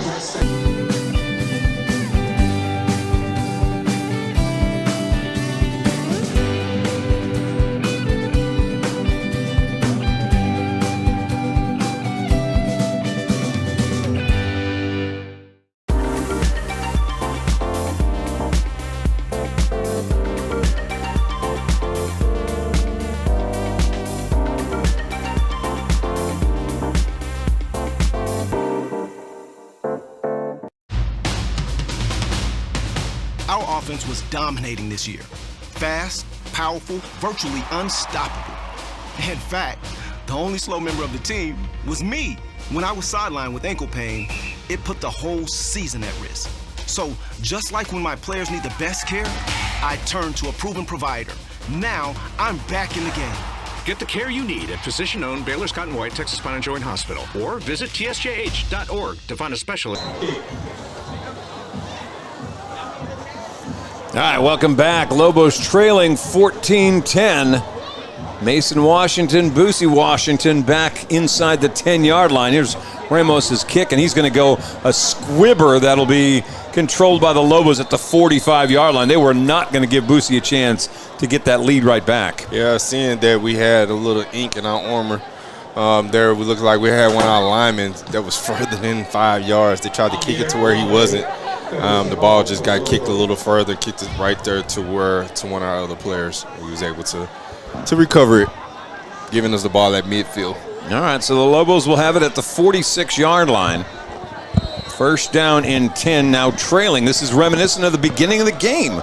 Gave up a drive on the first possession and then shut them down the rest of the way. It's up to the Lobo offense now. Whoa, that ball collided off of a lineman and almost was a disaster. Boosie was the man in motion, and let's see, the official's going to say false start, and that probably bailed the Lobos out of a turnover. Big time there. That was going to be a worse result if they let that play go, but there was a false start there nonetheless, and it gives us 1st and 15 again, starting out this second drive in a long down situation. Boosie coming out, Jaden Washington, the sophomore tight end, coming in, number 84. Doxey and Williams will split out to the left. 1st down, 15, 41-yard line. Rowe back to pass. Looking sideline. It's a little high. Doxey can't get up to get that one, and it's 2nd down and 15. Trying to go for a deeper route there, Kiefer Doxey. Just that ball sailed on him as he couldn't step into that throw. The tight end in front of him was open, but he wanted to try to get a bigger game knowing we was in the 1st and 15. They were trying to use Dede as a decoy, running him with a deep post to pull the safety.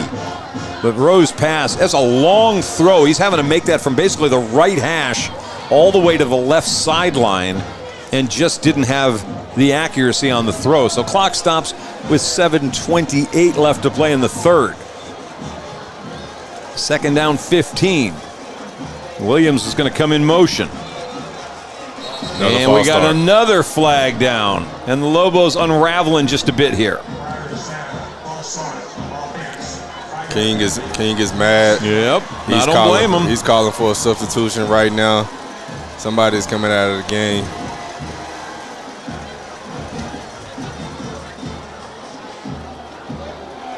Yep. I think that's Longoria he's pulling out, isn't it? Yeah, looks like it. No, that's not Longoria there. I think that's the right tackle or right guard. Cox? Yeah. Back at look, 55? I did George, 58. 58, yeah. Jamoran, not 52. And it looked like they brought back into the game Jaden Jackson. Been playing a lot tonight, too. Jordan Hobbs, now the furthest outside receiver. Back to pass. Rowe in trouble. Pulls it down up the middle. He'll slide forward to about the 39-yard line for a gain of 3. And now it's 3rd down, and we've still got about 17 to go for a 1st down. He's having to come out right now. His helmet comes off. He has to take a play out as Trey Hamilton is getting ready to call a snap here for this 3rd and long here. Coach King may just run it.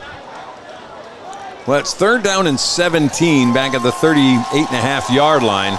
And you get a cheer from the crowd with Hamilton coming in. Hamilton's thrown 1 pass this season.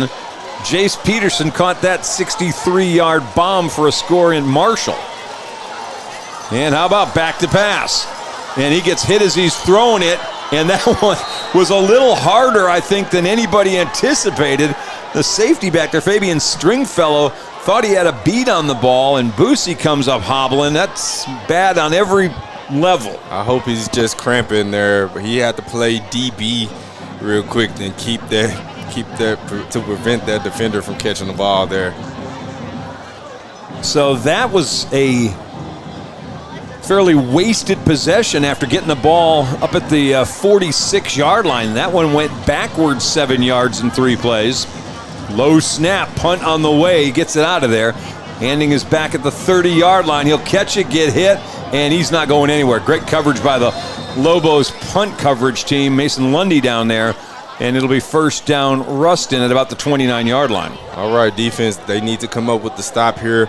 Last play, or the last time that you was out there, you gave up an explosive drive to the running back, number 4.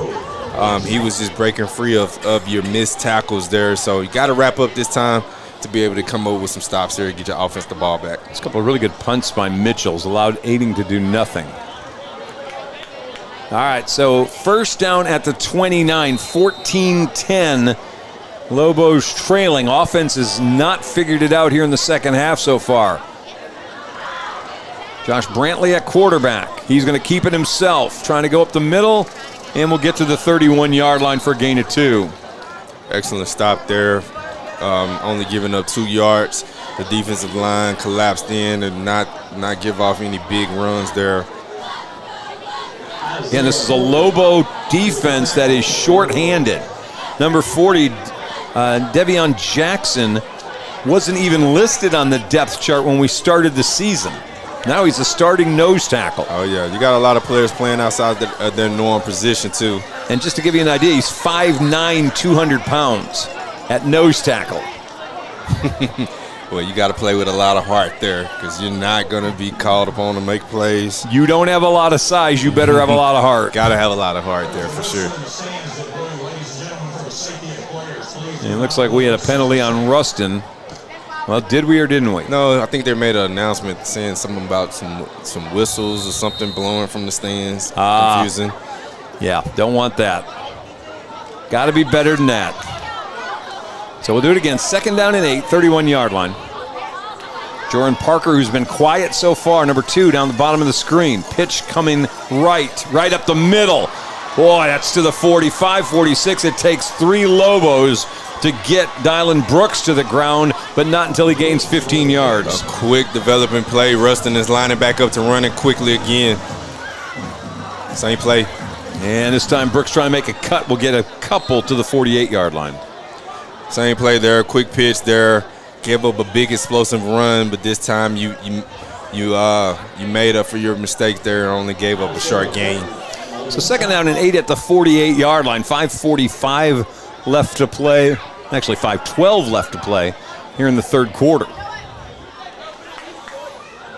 Fast developing quarter here, but we've talked about that earlier. You got a team that runs the ball like both of these teams do and makes for a fast-paced game. Lobo's going to have to figure out something offensively, or they need a turnover. A takeaway would be huge. Big time. Parker in motion. They're going to fake it to him, give it back to Brooks, and Brooks just lowering his head, gets to the 49 of the Lobos for a gain of 3 more.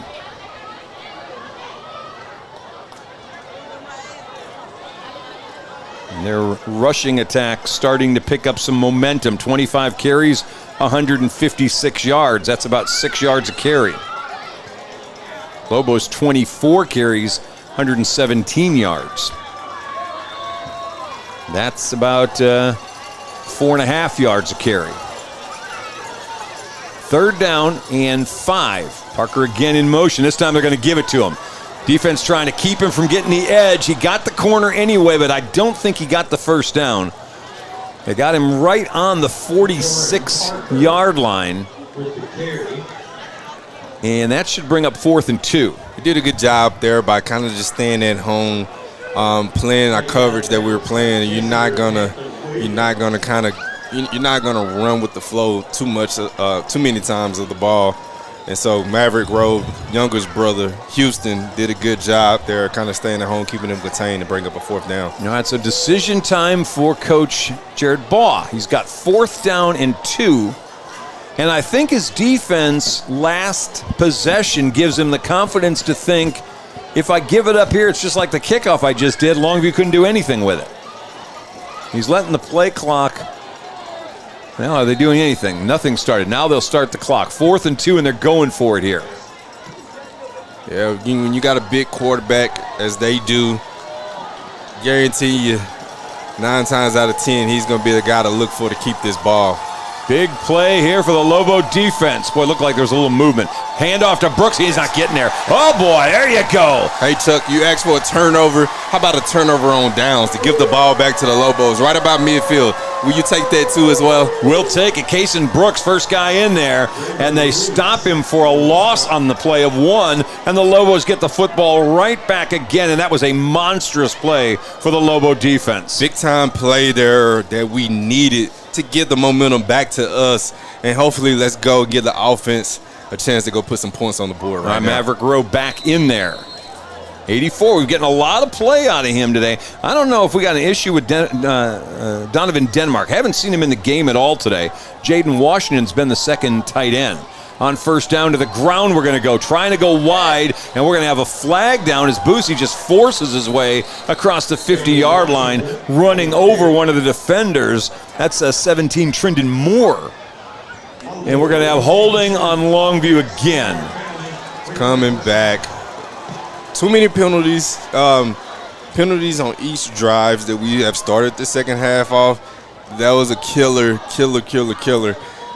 Those, when you have to start from first and forever, those are recipes that it's hard for you to get out of.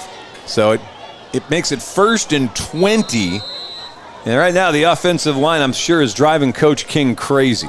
There's no doubt about that. Between false starts and holdings, we've had 4 penalties on the offensive line in this 3rd quarter that have been killers. 1st and 20. Doxey to the slot. Rowe back to pass. He's got time. Going long. Dede, the intended target. Caught at the 30-yard line. Nope, ball came out. Ball's shooting down to the 18-yard line. Looked like he had it, and then it may have gotten stripped at the very end, incomplete. Yeah, he looks like he had that catch. It's tough thrown into double coverage. tough play there as the DB got his hand up at the last minute. Maybe distracted Dede from making that catch as he's running off. Yeah, Washington coming out of the game. Excuse me, Williams coming out of the game. Maverick did a good job, though, of putting it in between the double coverage there. You receiver, you got to go up and make those plays. Jordan Hobbs checks in. 2nd down.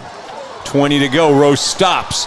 Makes a move. Got hit from behind and crushed at the 39-yard line. Tough kid. Gets up after a 2-yard gain. It's 3rd and 18. Took a pancake hit there. Got hit from the back and hit from the front. As he was trying to make something happen there, rolling to his left, couldn't make a play there, so he took it down and ran it and got whatever he could. Williams coming back into the game now. We have not seen Bryant Williams. We had one screen to him he couldn't hang on to, and we have not seen his number called again. 3rd and 18. Gosh almighty, we've had a couple of chances here near midfield, and this is the offense's big play. Single high safety up in the middle of the field. Rowe back to pass, looking. Going to pull it down, not going to get away. No gain on the play, 4th down, and that's linebacker Keelan Davis who makes the tackle, and the Lobos go backward again on the possession. 3rd and forever. This Ruston team lined up in man-to-man coverage, kind of putting everybody in their face. Well, they was in zone, but nobody was wide open. Maverick just took it and ran again. Got what he could and couldn't get much. Break up 4th down again. We don't have quick hitting pass plays. Everything's a long developing pass play, and those safeties are really good for Ruston. They cover a lot of ground. Yeah. Whoa, high snap. Mitchell's got to get it and somehow gets it out of there and gets a nice kick out that bounces at the 35 and is going to get touched at the 32-yard line. Dre Mitchell probably just saved us 40 or 45 yards. Yeah, what a heck of a reaction there by your punter. He's showing you he's more than just a punter. He's an athlete, too. He was able to catch that, keeping it inside. This Ruston team, they didn't get the block there as we'll take the ball. We're right here on this 30-yard line, 32-yard line all day long. Yeah, that's about a 50-yard play. Man. He goes up and taps it to himself, and with 2 guys barreling down on him, manages to get a kick out of there. And give a little bit of credit that time to Ruston. They held up not barreling into him. They could very easily lose their head, and I'm going to go block this and give us a free 1st down on a roughing the kicker. Yeah, especially when you see he doesn't catches it cleanly. It made them freeze as well. To the ground, and the fullback this time, that is Lander Smith with his first carry, and he gains 6. That triple option, if that looks familiar, we told you guys that this Ruston team, they're going to look similar just like us in a lot of ways. So gain up to the 38-yard line. We're down to the last minute and a half here in the 3rd quarter. It's 14-10, Ruston with the lead. Lobos have not scored since there were zeros on the clock at half. There's going to be a free play. Brantley going long. He's got a receiver, and Jordan Parker had a chance to make a really beautiful catch and just mistimed it. But they're going to get a 1st down on the offside, I'll assume. Correct there, a free play. Only one receiver lined up. He ran a go route. Wasn't able to connect, but it's 1st down anyway. Boy, the Lobos are self-inflicting wounds in this 3rd quarter. A lot of penalties not going in our favor. It's tough for you to be able to overcome. Need to get those cleaned up right now on the fly, or you're running yourself in a situation to where you can lose another game at home if you don't change it real quick. Ball's going to be at the 43-yard line. Minute 13 left to play in the 3rd. Lobos with 170 yards of total offense. Bearcats are at 192.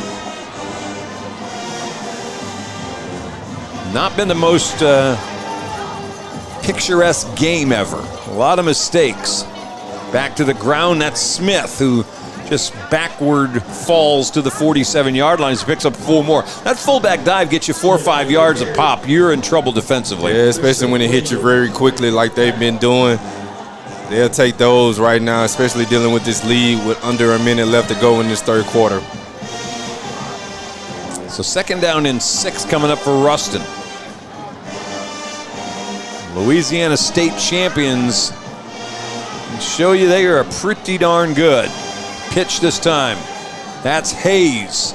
Stuffed and stood up, still trying to get positive yardage, but holding on and finally dropping him. That's Brian Peoples at the 46-yard line. They'll lose a yard on that play, it looks like. Well, let's see. They're going to mark him 48. I'll put him at the 48. So he gained 1. Excellent job there by your free safety. Peoples coming in from that 10, 12 yards field position, coming in and sticking his head in and wrapping up and making sure that the tackler or the running back doesn't break that tackle. And we're not going to run another play. That's how the third quarter is going to end. Only score came from Ruston, a 59-yard touchdown run, 69-yard touchdown run. We'll take the break. We're coming back for the start of the fourth when we return here on Game Day.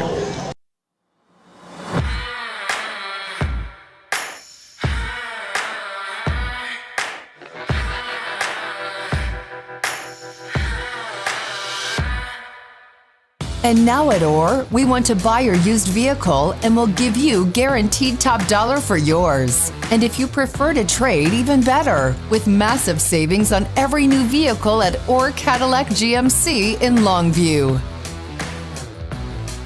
I'm attorney Marty Young. When you or your loved ones are involved in a catastrophic accident, hire the law firm with a proven track record. In the last 25 years, no law firm has achieved our results in and out of the courtroom. You need and want to hire the lawyers who get proven results that insurance companies and corporations know about, that insurance and corporations are afraid of. Don't make the mistake of hiring a law firm who is not feared by the insurance industry. We truly hope you never need us, but if you do, we're here to help.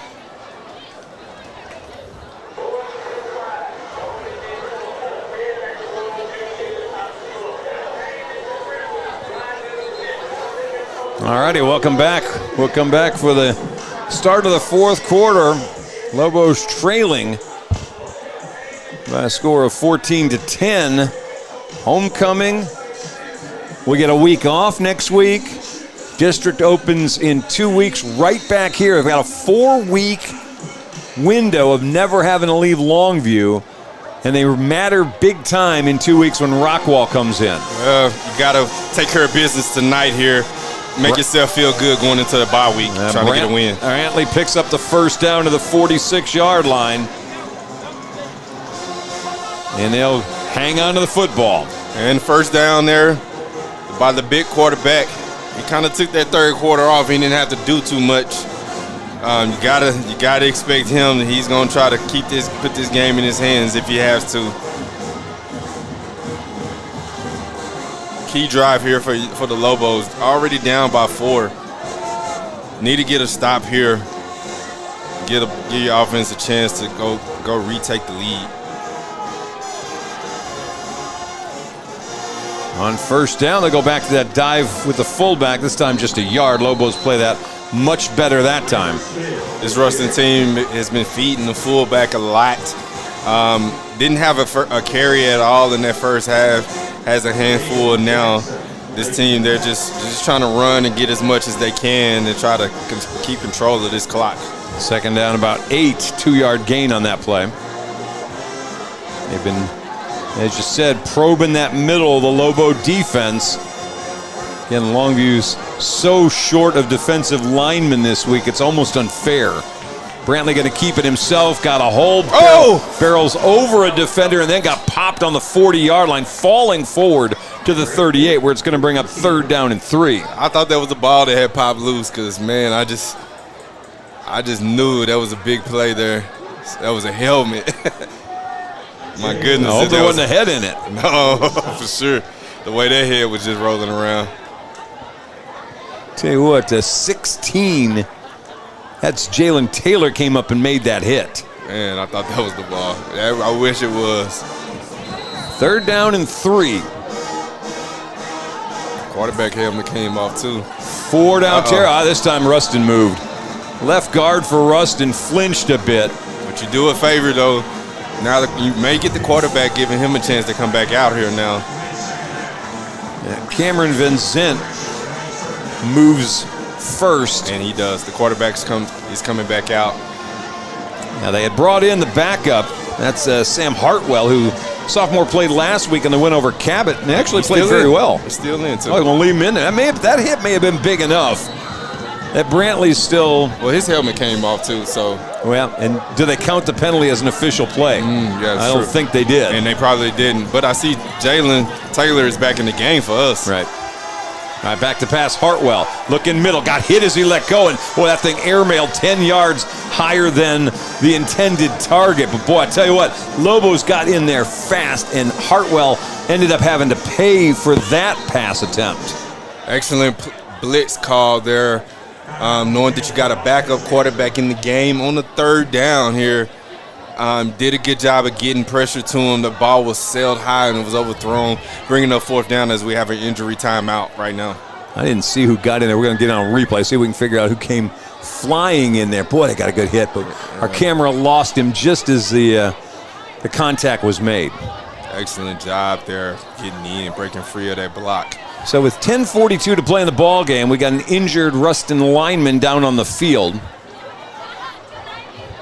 Of course, the Lobos trying to avoid something that has not happened in a long time.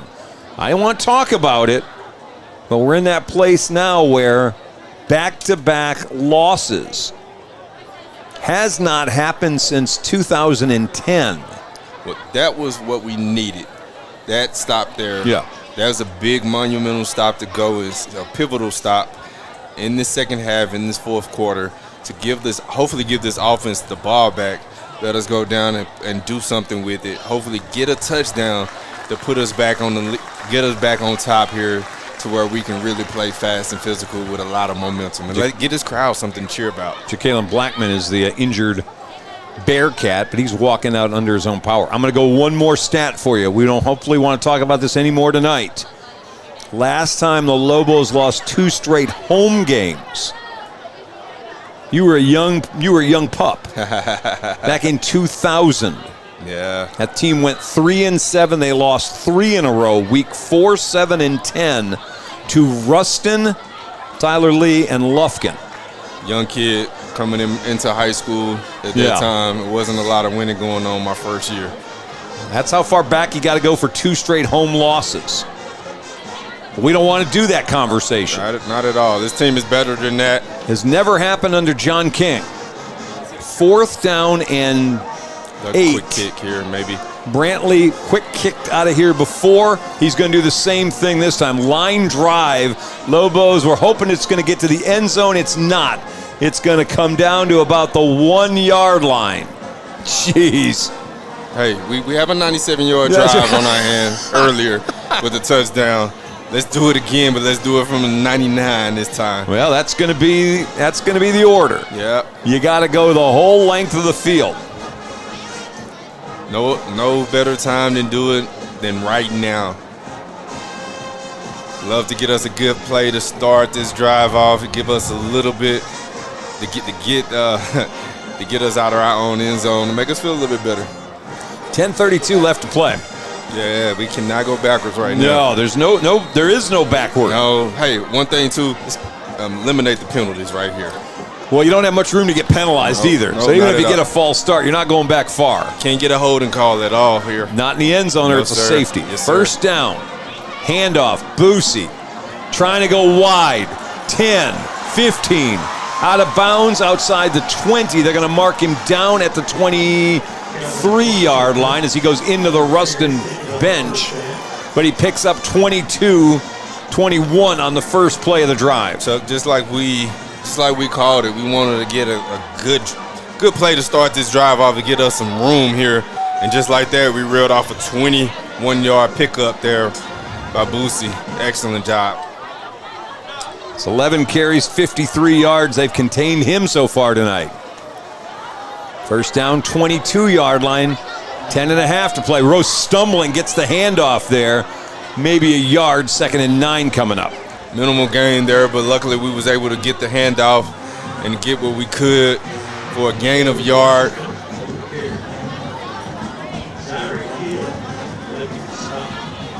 Trying to see if Mason's coming back in the game. I haven't seen him a whole lot this second half. He leads all the rushers for Longview, 12 carries, 84 yards. And now, as I said, he comes back in. Coming back in here. Love to see kind of what we have set up here to kind of give us an option here. Hopefully we can get us good positive yard gains. Jaden Washington checking out. 2nd down and 9. Rowe back to pass. Looking, got a guy, caught 38-yard line, falling to the ground. Boosie, and he dropped the ball. Oh my goodness, there. They had him coming out of the slot. He had a 1st down catch at the 37-yard line, and the ball came loose. He's checking with his other official to make sure he caught it, because it looks like he caught the ball. Nope, incomplete. It's tough. Never corralled it in as he went down to the ground. Brings up 3rd and long there. You hear some Lobo fans booing their displeasure about that call. Thought he had it long enough. Did not. All right. 3rd down 9. Got to get to the 32-yard line. Doxey out wide right. Back to pass. Rowe stepping up. Makes a move. Breaks a tackle. 1st down. 34-yard line.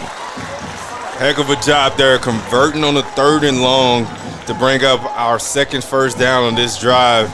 Hopefully we can continue to keep it rolling there and keep this drive alive. Xander Hayes with the tackle for Ruston. They started this drive at the 1. Couple of 1st downs now. Ball at the 33-yard line. Clock, 9 minutes left. Doxey resetting, back to pass. Rowe got time, got a receiver, caught at the 35. Boosie loses the ball out of bounds, but as he was going out at the 43-yard line, right on the marker for the 1st down, linesman said move the chains, and now they'll move them. 1st down there. Excellent job by Maverick finding him running a crossing route. He was able to catch him in stride there. He was able to pick up a 1st down and keep the drive alive. 10-yard gain. 1st down, 43-yard line. Lobos trailing by 4. They got to get to the end zone. And we moved. Something that we cannot have, especially on the 1st down here. Saw another penalty, another pre-snap penalty out of our 4th drive in the 2nd half. Yeah, I believe that was the tight end Brian Williams that moved. Oh, no. Call. Out there barking calls, we'll take it. Oh, and in fact, that's maybe what Brian was pretty unhappy about that. And looks as though he got kind of drawn to move. May have been something that was been going on this whole time here. Well, the refs just finally had enough and caught it. Yeah, that's a great point. The last drive, as much as that had happened the last drive or two, I'm betting the coaches pulled on the something there and said, wait a minute. When they got the kids to the sideline, why are you guys moving? Yes, sir. 1st and 5, handoff. Mason makes a stop, has to try to get good momentum going again. He does. He's got a 1st down across the 50, the 45, and down to about the 44-yard line. But we got a flag down at midfield. Not sure what the flag is. It's on the Lobos. And it's on the Lobos. Did a good job of breaking tackles there. Asking the players to hold on to that block when your running back is running free is kind of hard to do. 5-10-yard penalties coming back. Now we kind of got ourselves behind again. All right, well, it's from the spot. So Mason had gotten the ball up to about the 49 where the hold occurred, so they'll mark it back to the 39. So it's actually 1st down and 14 now. Yikes. Tough. We just cannot get, like I said earlier, consecutive plays without there being some kind of an issue. So back to the 39-yard line. 1st down, 14. Rowe back to pass. Looking deep. Got a man. Can't quite connect. Doxey was about a yard shy on the dive from making a catch at the 35-yard line. It'll be 2nd down and 14. Right pass. Ball was just thrown a little far. Kiefer tried to make the catch there. A diving catch there, just a little bit too far out in front of him. 2nd down, 14. Clock stopping. 8:15 left to play. Lobos had gone about 50 yards on this drive. They've gone backward because of the hold. So it's second and 14 at the 39-yard line. Williams in motion, will reset to the right. Back to pass, will throw it to Boosie. Makes the catch, gets a block, and gets near the 50-yard line. He's about 3 yards shy of the first down. Good positive play there on the quick screen. Had 2 or 3 blockers in front of him. He was able to get out positive yards to bring up a 3rd and 4th down. 3rd down and 3 right on the midfield stripe. Boosie coming out. Mason checking in. He'll be the back to the left of Rowe. Got the tight end right in front of him. They'll give it to Mason. Stood up at the 50 and be slung backward. That's Eric Hill, the Louisiana Tech commit. We got an injured Lobo lineman, it looks like. Got a lineman down there. Not sure who it is, but Mason got 1 yard there. Brings up 4th and 2 right at the 50. And with 7:26 left, Lobos, who are already short big guys, looking like they're going to have another one that may be coming out of this game. Yeah, he's rolling around on that ground there, just not looking good. That play just never really got going, and Hill, who is just an outstanding 220-pound linebacker, as we said, he's going to play next year D1, stood up Mason Washington and just was not given ground. Mason's about 30 pounds light compared to Zarek Hill. Mason 190, Hill goes 220. We've got a vehicle parked in the loading dock. Yeah, it looks like he got rolled up by his own teammate there. Kind of side swiped him there. Hopefully he's okay as he's still there on the ground. Play stopping here as we tend to the injured player. So you've got 4th down and 2. You've still got 7.5 minutes left in this game.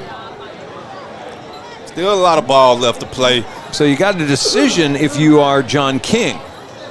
4th down and 2 at the 49. If I punt it and my defense can hold them, I can get the ball back probably in about the same position with somewhere around 4.5 minutes left to play. 4th and 2. Bring your lineman in. You can go for a false start. Try to get a false start there. It's Beckett Cox, the right tackle, who was the injured Lobo, walking off on his own. So all a good sign. Tough kid there, playing all over the line for us, showing that he's interchangeable. Tough break to see him go down.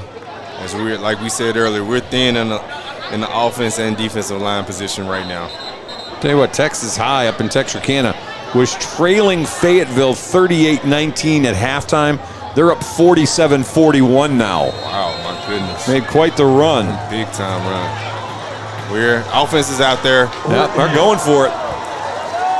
4th down and 2, 49-yard line of Ruston. Mason's the back. Boosie in motion, slipped a little bit trying to make the cut, and he's not going to get there. He leaned as far as he could to the 48-yard line, but he's about a yard short of the first down. They did an excellent job there in keeping him from getting outside. He tried to cut it up and get as many yards as he could, only able to get a yard. That's not enough there as we needed to, and we come up short. You could see him stumble right as he got the handoff, trying to find a lane where he's going to turn it up, and that stumble cost him he needed another yard. Needed another yard there, and that's unfortunate. Now we need a big-time stop here with 7 minutes left to go in this ball game to get the ball back again to our offense. All right, well, ball's at the 48-yard line. Ruston has 7:07 left to try to kill to keep the Lobos from getting the ball back. Quarterback under center, handoff fullback, just powering the whole line, pushing. They get it all the way to the 46-yard line for a gain of 6. Leaning on their fullback like they have as much as they have this second half. Not looking for anything pretty, just trying to get positive yards to come up with short down and distance. 2nd and 4. Tell you what, Lander Smith, who didn't even touch the ball in the first half, now 4 carries, 14 yards. But again, he's averaging just shy of 4 yards every time he touches it. The guy that is out there just trying to get what he can. This time Brantley keeping it himself. Oh, he spun away from tackles. And the ball, did the ball pop out? Nope, it did not. One guy dove at the end, I thought, for a loose ball, but that's Brantley that just made it his own to the 37-yard line, and it's the bugaboo about breaking tackles again. Yeah, spun out of the first tackle, getting up, showing a lot of emotion, getting this Ruston crowd into the game right now, bringing up a first down. Gain 9.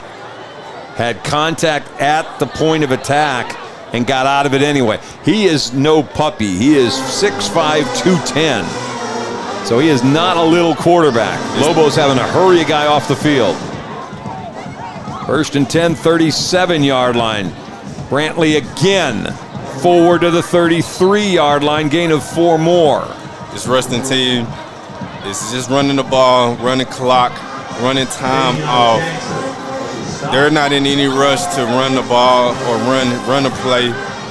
They're just trying to run and kill as much time, get the ball to the quarterback, put it in his hands or the fullback's hands, and just continue to keep churning, continue to keep getting first downs. We were asking for a turnover last time around. Here we are again. You're really asking for it now.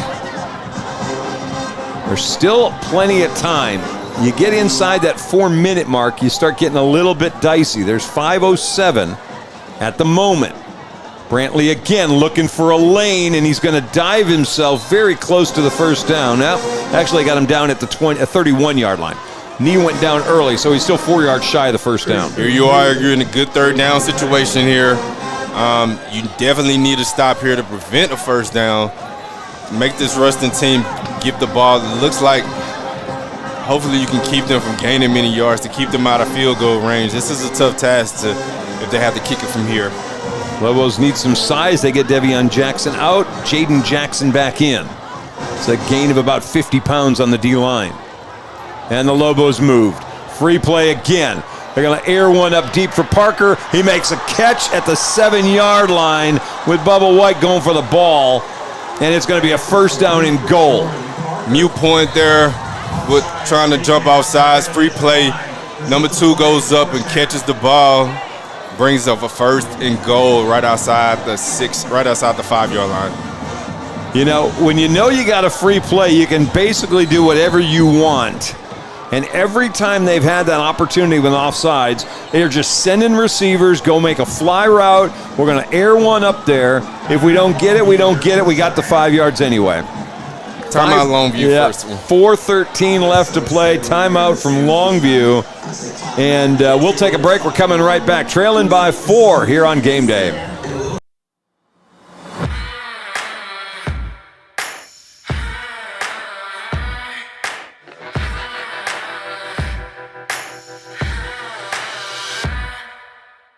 And now at OR, we want to buy your used vehicle and we'll give you guaranteed top dollar for yours. And if you prefer to trade, even better, with massive savings on every new vehicle at OR Cadillac GMC in Longview.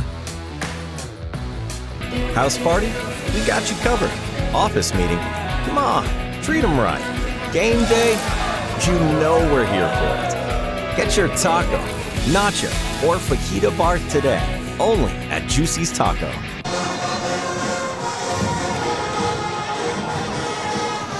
right, welcome back. Chuck Zach, Keaton Daniels coming at you live here from Lobo Stadium. Homecoming 2024. Lobos trailing 14-10. Last week it was a 45-44 game. This time neither team combined for the two teams combined didn't combine for as much as one of the teams made last week. A lot of offensive firepower last week. The opposite of that tonight, as we're coming off a 3-yard gain there, second and goal. Back to the fullback. 3 more yards. Clock still rolling. Under 4 minutes left to play now. Well, now it's tantamount for Lobos. If you're going to give up a score, a field goal's doable. A touchdown makes this a tall task. Yeah, need a quick score. If they score a touchdown here, but you want to stop them right now. Right ahead, Brantley getting a push from his line, reaches the ball out, and he's just short, about a half yard from the goal line. quarterback sneak from the 3-yard line. Guarantee you, this big kid, they're gonna do the same thing all over again. 3:15 and counting. Trying to urge on that Lobo defense. Can you hold the 1 yard here? Again, if you're Ruston, if you don't get it, you go again. Lobos have to go 99 yards. 4th and 1. Look for Brantley to go again. He's leaning. They lean with him and waiting for somebody to come in with a sign. If it's taking them this long, I'm not sure if they're going to give it to him. Still don't have a signal from, there it is. Comes from the opposite side. The official said he got in as they unpiled. Brantley and Ball were in the end zone. And now it's a 20-10 Bearcat lead. Looking at the replay there, it's going to be hard to tell if he got in. You're just going off of where he's marked down at, and of course, when you get in that pile, you can fight for as much yard as you can because the ref just can't see anything. I'll tell you, it was tough look. Somebody came out of there with that ball. I don't know if it was in Cedric Roan, his right guard. That ball may not have gotten in until Roan secured it in. There's the point after try. That's up and good. We got a 21-10 ball game with 2:41 left to play. So we'll stay here as we get ready for the Lobos. Now have the tall task of A, you got to go down and score. B, you got to pull off an onside kick. C, you got to score again. You got to do it quickly too, and you only have 2 timeouts left. So you got to move very fastly and get this first score. Whether it's a touchdown or a field goal, you need to get something first, and hopefully not use any timeouts and do it as fast. So whichever one you can get fast, preferably you definitely want to score the touchdown, but whichever way you can do it fastly, you need to do that and try to get the ball, try to get a turnover. Yeah, if you can get the ball to the 30 and kick a field goal and try, because you got to have 2 scores. Doesn't matter what order you get them in. You got to get 2 scores. By the way, that drive for Ruston, 8 plays, 52 yards. Their drives in the second half, 3 plays, 66 yards. 6 plays, they turned it over on downs after 24. 7 plays, they had to punt after just 25. That one, money time. They kept the ball on the ground until they knew they had an offside penalty, threw it up to the 5-yard line, came down with the catch. First one of the game for Jordan Parker, and they make it a 2-score lead. Now, they've done everything they could to keep the ball away from Boosie on the kickoff. You would expect they will do the same thing here. And they do. Pooch kick, fair catch called for, made at the 30. No time off the clock with 2:41. Lobos have to go 70 yards. 70 yards. Got to do it quickly. Let's see if we can get Dede going. Doesn't have a catch tonight that I believe. What a good time for us to get him to get a catch. He's been having a heck of a corner guarding him, shadowing him all night long. All right, Maverick Rowe. Let's see what you got, young man. You got to get down the field. You got 2:41 and I believe 2 timeouts left to try to do it. Doxey will split out wide right. Dede at the top. Rowe back to pass. Pressure coming. Pass short. 2nd down. Boy, piled into the quarterback. Keelan Davis just rolled over Maverick Rowe. No penalty. 2nd and 10. Maverick had to step. He couldn't step into that throw, so had to throw it from his back foot as they had a corner blitz or a safety blitz dialed up.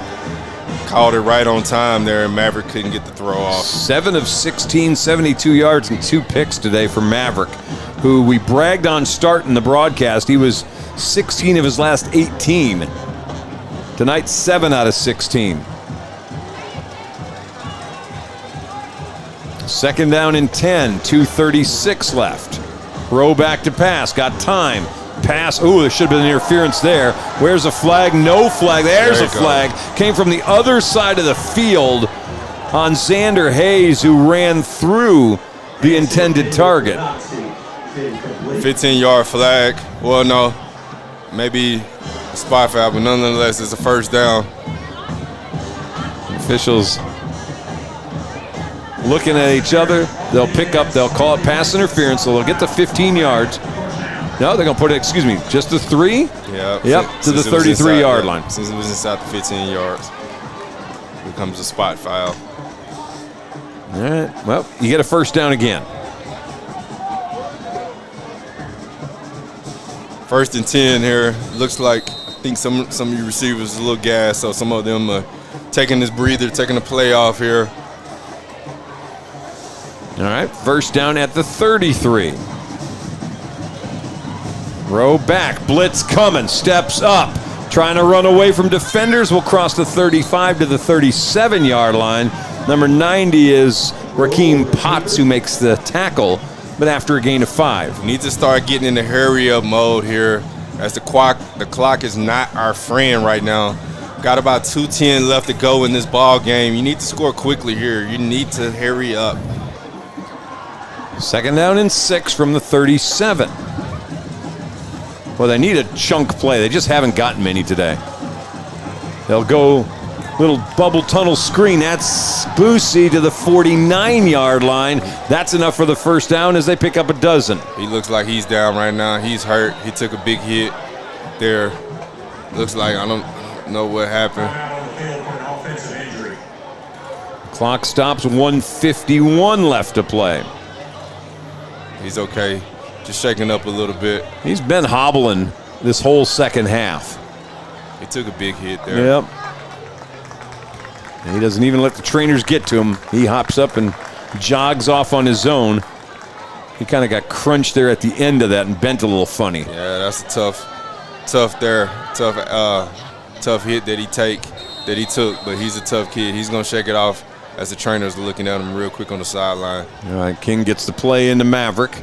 1:43 as the clock starts rolling again. First down, 49 to the ground this time, 2 yards, and that's not going to do it. Mason for a couple. Look like we're in a Mayday situation now as we're starting to get some urgency about us. We're trying to run a play quickly. 2nd down and 8. Throw back. Uh-oh, pressure coming. He's going to have to hurry to get away from it. He does, and then throws it toward the sideline and in and out of the hands of his intended target down near the 35-yard line. That was that sophomore tight end, Jaden Washington, who couldn't hang on to it. Now it's 3rd down and 8. The lineman wasn't able to pick up the player that was coming off the edge. Maverick had to take off and scramble with it, threw the ball on the run. Looked like Williams, our tight end, wasn't able to come up with that catch there along the sideline. We just have not gone middle short. You know what I mean? Yeah. Everything's either been deep, middle, or outside the hashes, or we throw it to the sideline. We really haven't done a whole lot. The catch that Boosie had just a minute ago is one of the few passes we've actually had middle of the field. Throw back to pass again, steps up. Pumps, keeps the ball, trying to get sideline, can't get there as he gets escorted out of bounds by Xander Hayes, and now it's going to bring up a 4th down and about 7, maybe. You get yourself in a situation here where this is potentially your last offensive play here if you don't get the first down. Yeah, 1 minute and 2 seconds left to go in this game. You better dial up something or this is it. He didn't get any yards on the play. 4th down, and I think the Lobos are going to walk this one to the sideline. Rose he's been taking a beating today. King gets him to play, and they got to hurry. They have to take a timeout. Rowe took a long time getting to the sideline to Coach King. It looked like they were taking a timeout, and he had all kinds of time. Kind of slow walked it out to the coach. Got the play and then turned around, sprinted in, and Coach King looked up at the clock and go, I don't have time to even get this play off, and had to burn the timeout. You can tell he was tired and everything. Coach King didn't want to call that timeout, knowing that we only have one more left now.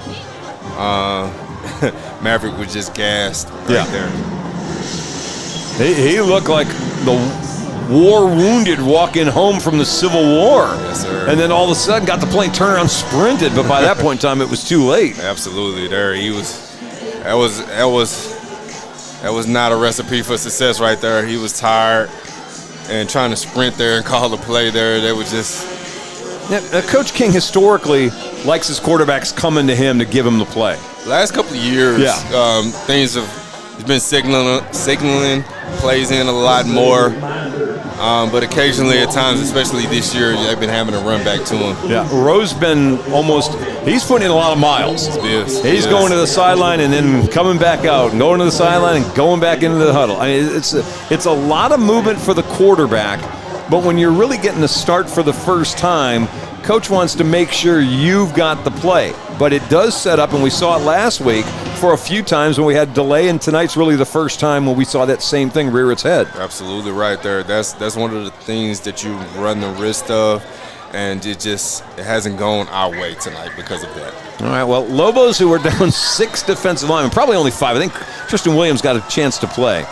Other than that, they were short-handed on the defensive line. They held up as well as they could, but the offense just could not get anything going tonight. Timeout Ruston here. Yeah, and now Ruston burns a timeout. That comes as the Lobos were getting back out onto the field. So back-to-back play. That probably helping Maverick Rowe more than anything else. Yep. He's at about 1.5 minutes times 2 now of timeouts to be able to catch his breath again. All right, so Lobos are in this kind of situation. They need a first down, number 1, but number 2, if they can get the ball inside the 30, I think it's a quick, we're going to try the field goal and then see if we can't get the ball back and throw up a couple Hail Marys if we have to. And that may be where Trey comes in if you need a big arm to get the ball to the goal line. But you got to get 8 yards at least on this play for all the other things to even happen. Yes, sir. That's absolutely right there. Need to worry about getting the first down first here before you can even think about what you're going to do. But you need to have a backup plan because you need to move in a fast tempo situation. I think we're going to go back and look at this game in the third quarter in particular, where penalties were drive killers when you had the ball near the 50-yard line twice. And on the first play of each drive ended up having to go backward, including one that was going to put the Lobos down deep into Ruston territory on a catch that got called back as well. Penalties were the killers tonight for the offense. Especially in the second half. First half was a story of turnovers, 3 turnovers there, but you weathered that storm and came away with a 3-point lead. Second half, you had way too many penalties, and then you just you wasn't able to get out of your own way. I've got him 8 for 65, but I'm unofficial on penalties. All right, here you go, 4th down, Rowe back. Rowe in some trouble. He's got to get out of there. Now he does. He's not going to have time to set his feet and throw, and he's pushed out of bounds all the way back on the 42-yard line. And the Bearcats are going to get the football back with 52 seconds left to play. Unfortunately, that's ball game. We only have 1 timeout left. We can't stop them from doing anything else. That's going to be the ball game. Lobos cannot get out of their own way and win the ball game tonight. Yeah. All right, well, here's our stat. We know right away at 52 seconds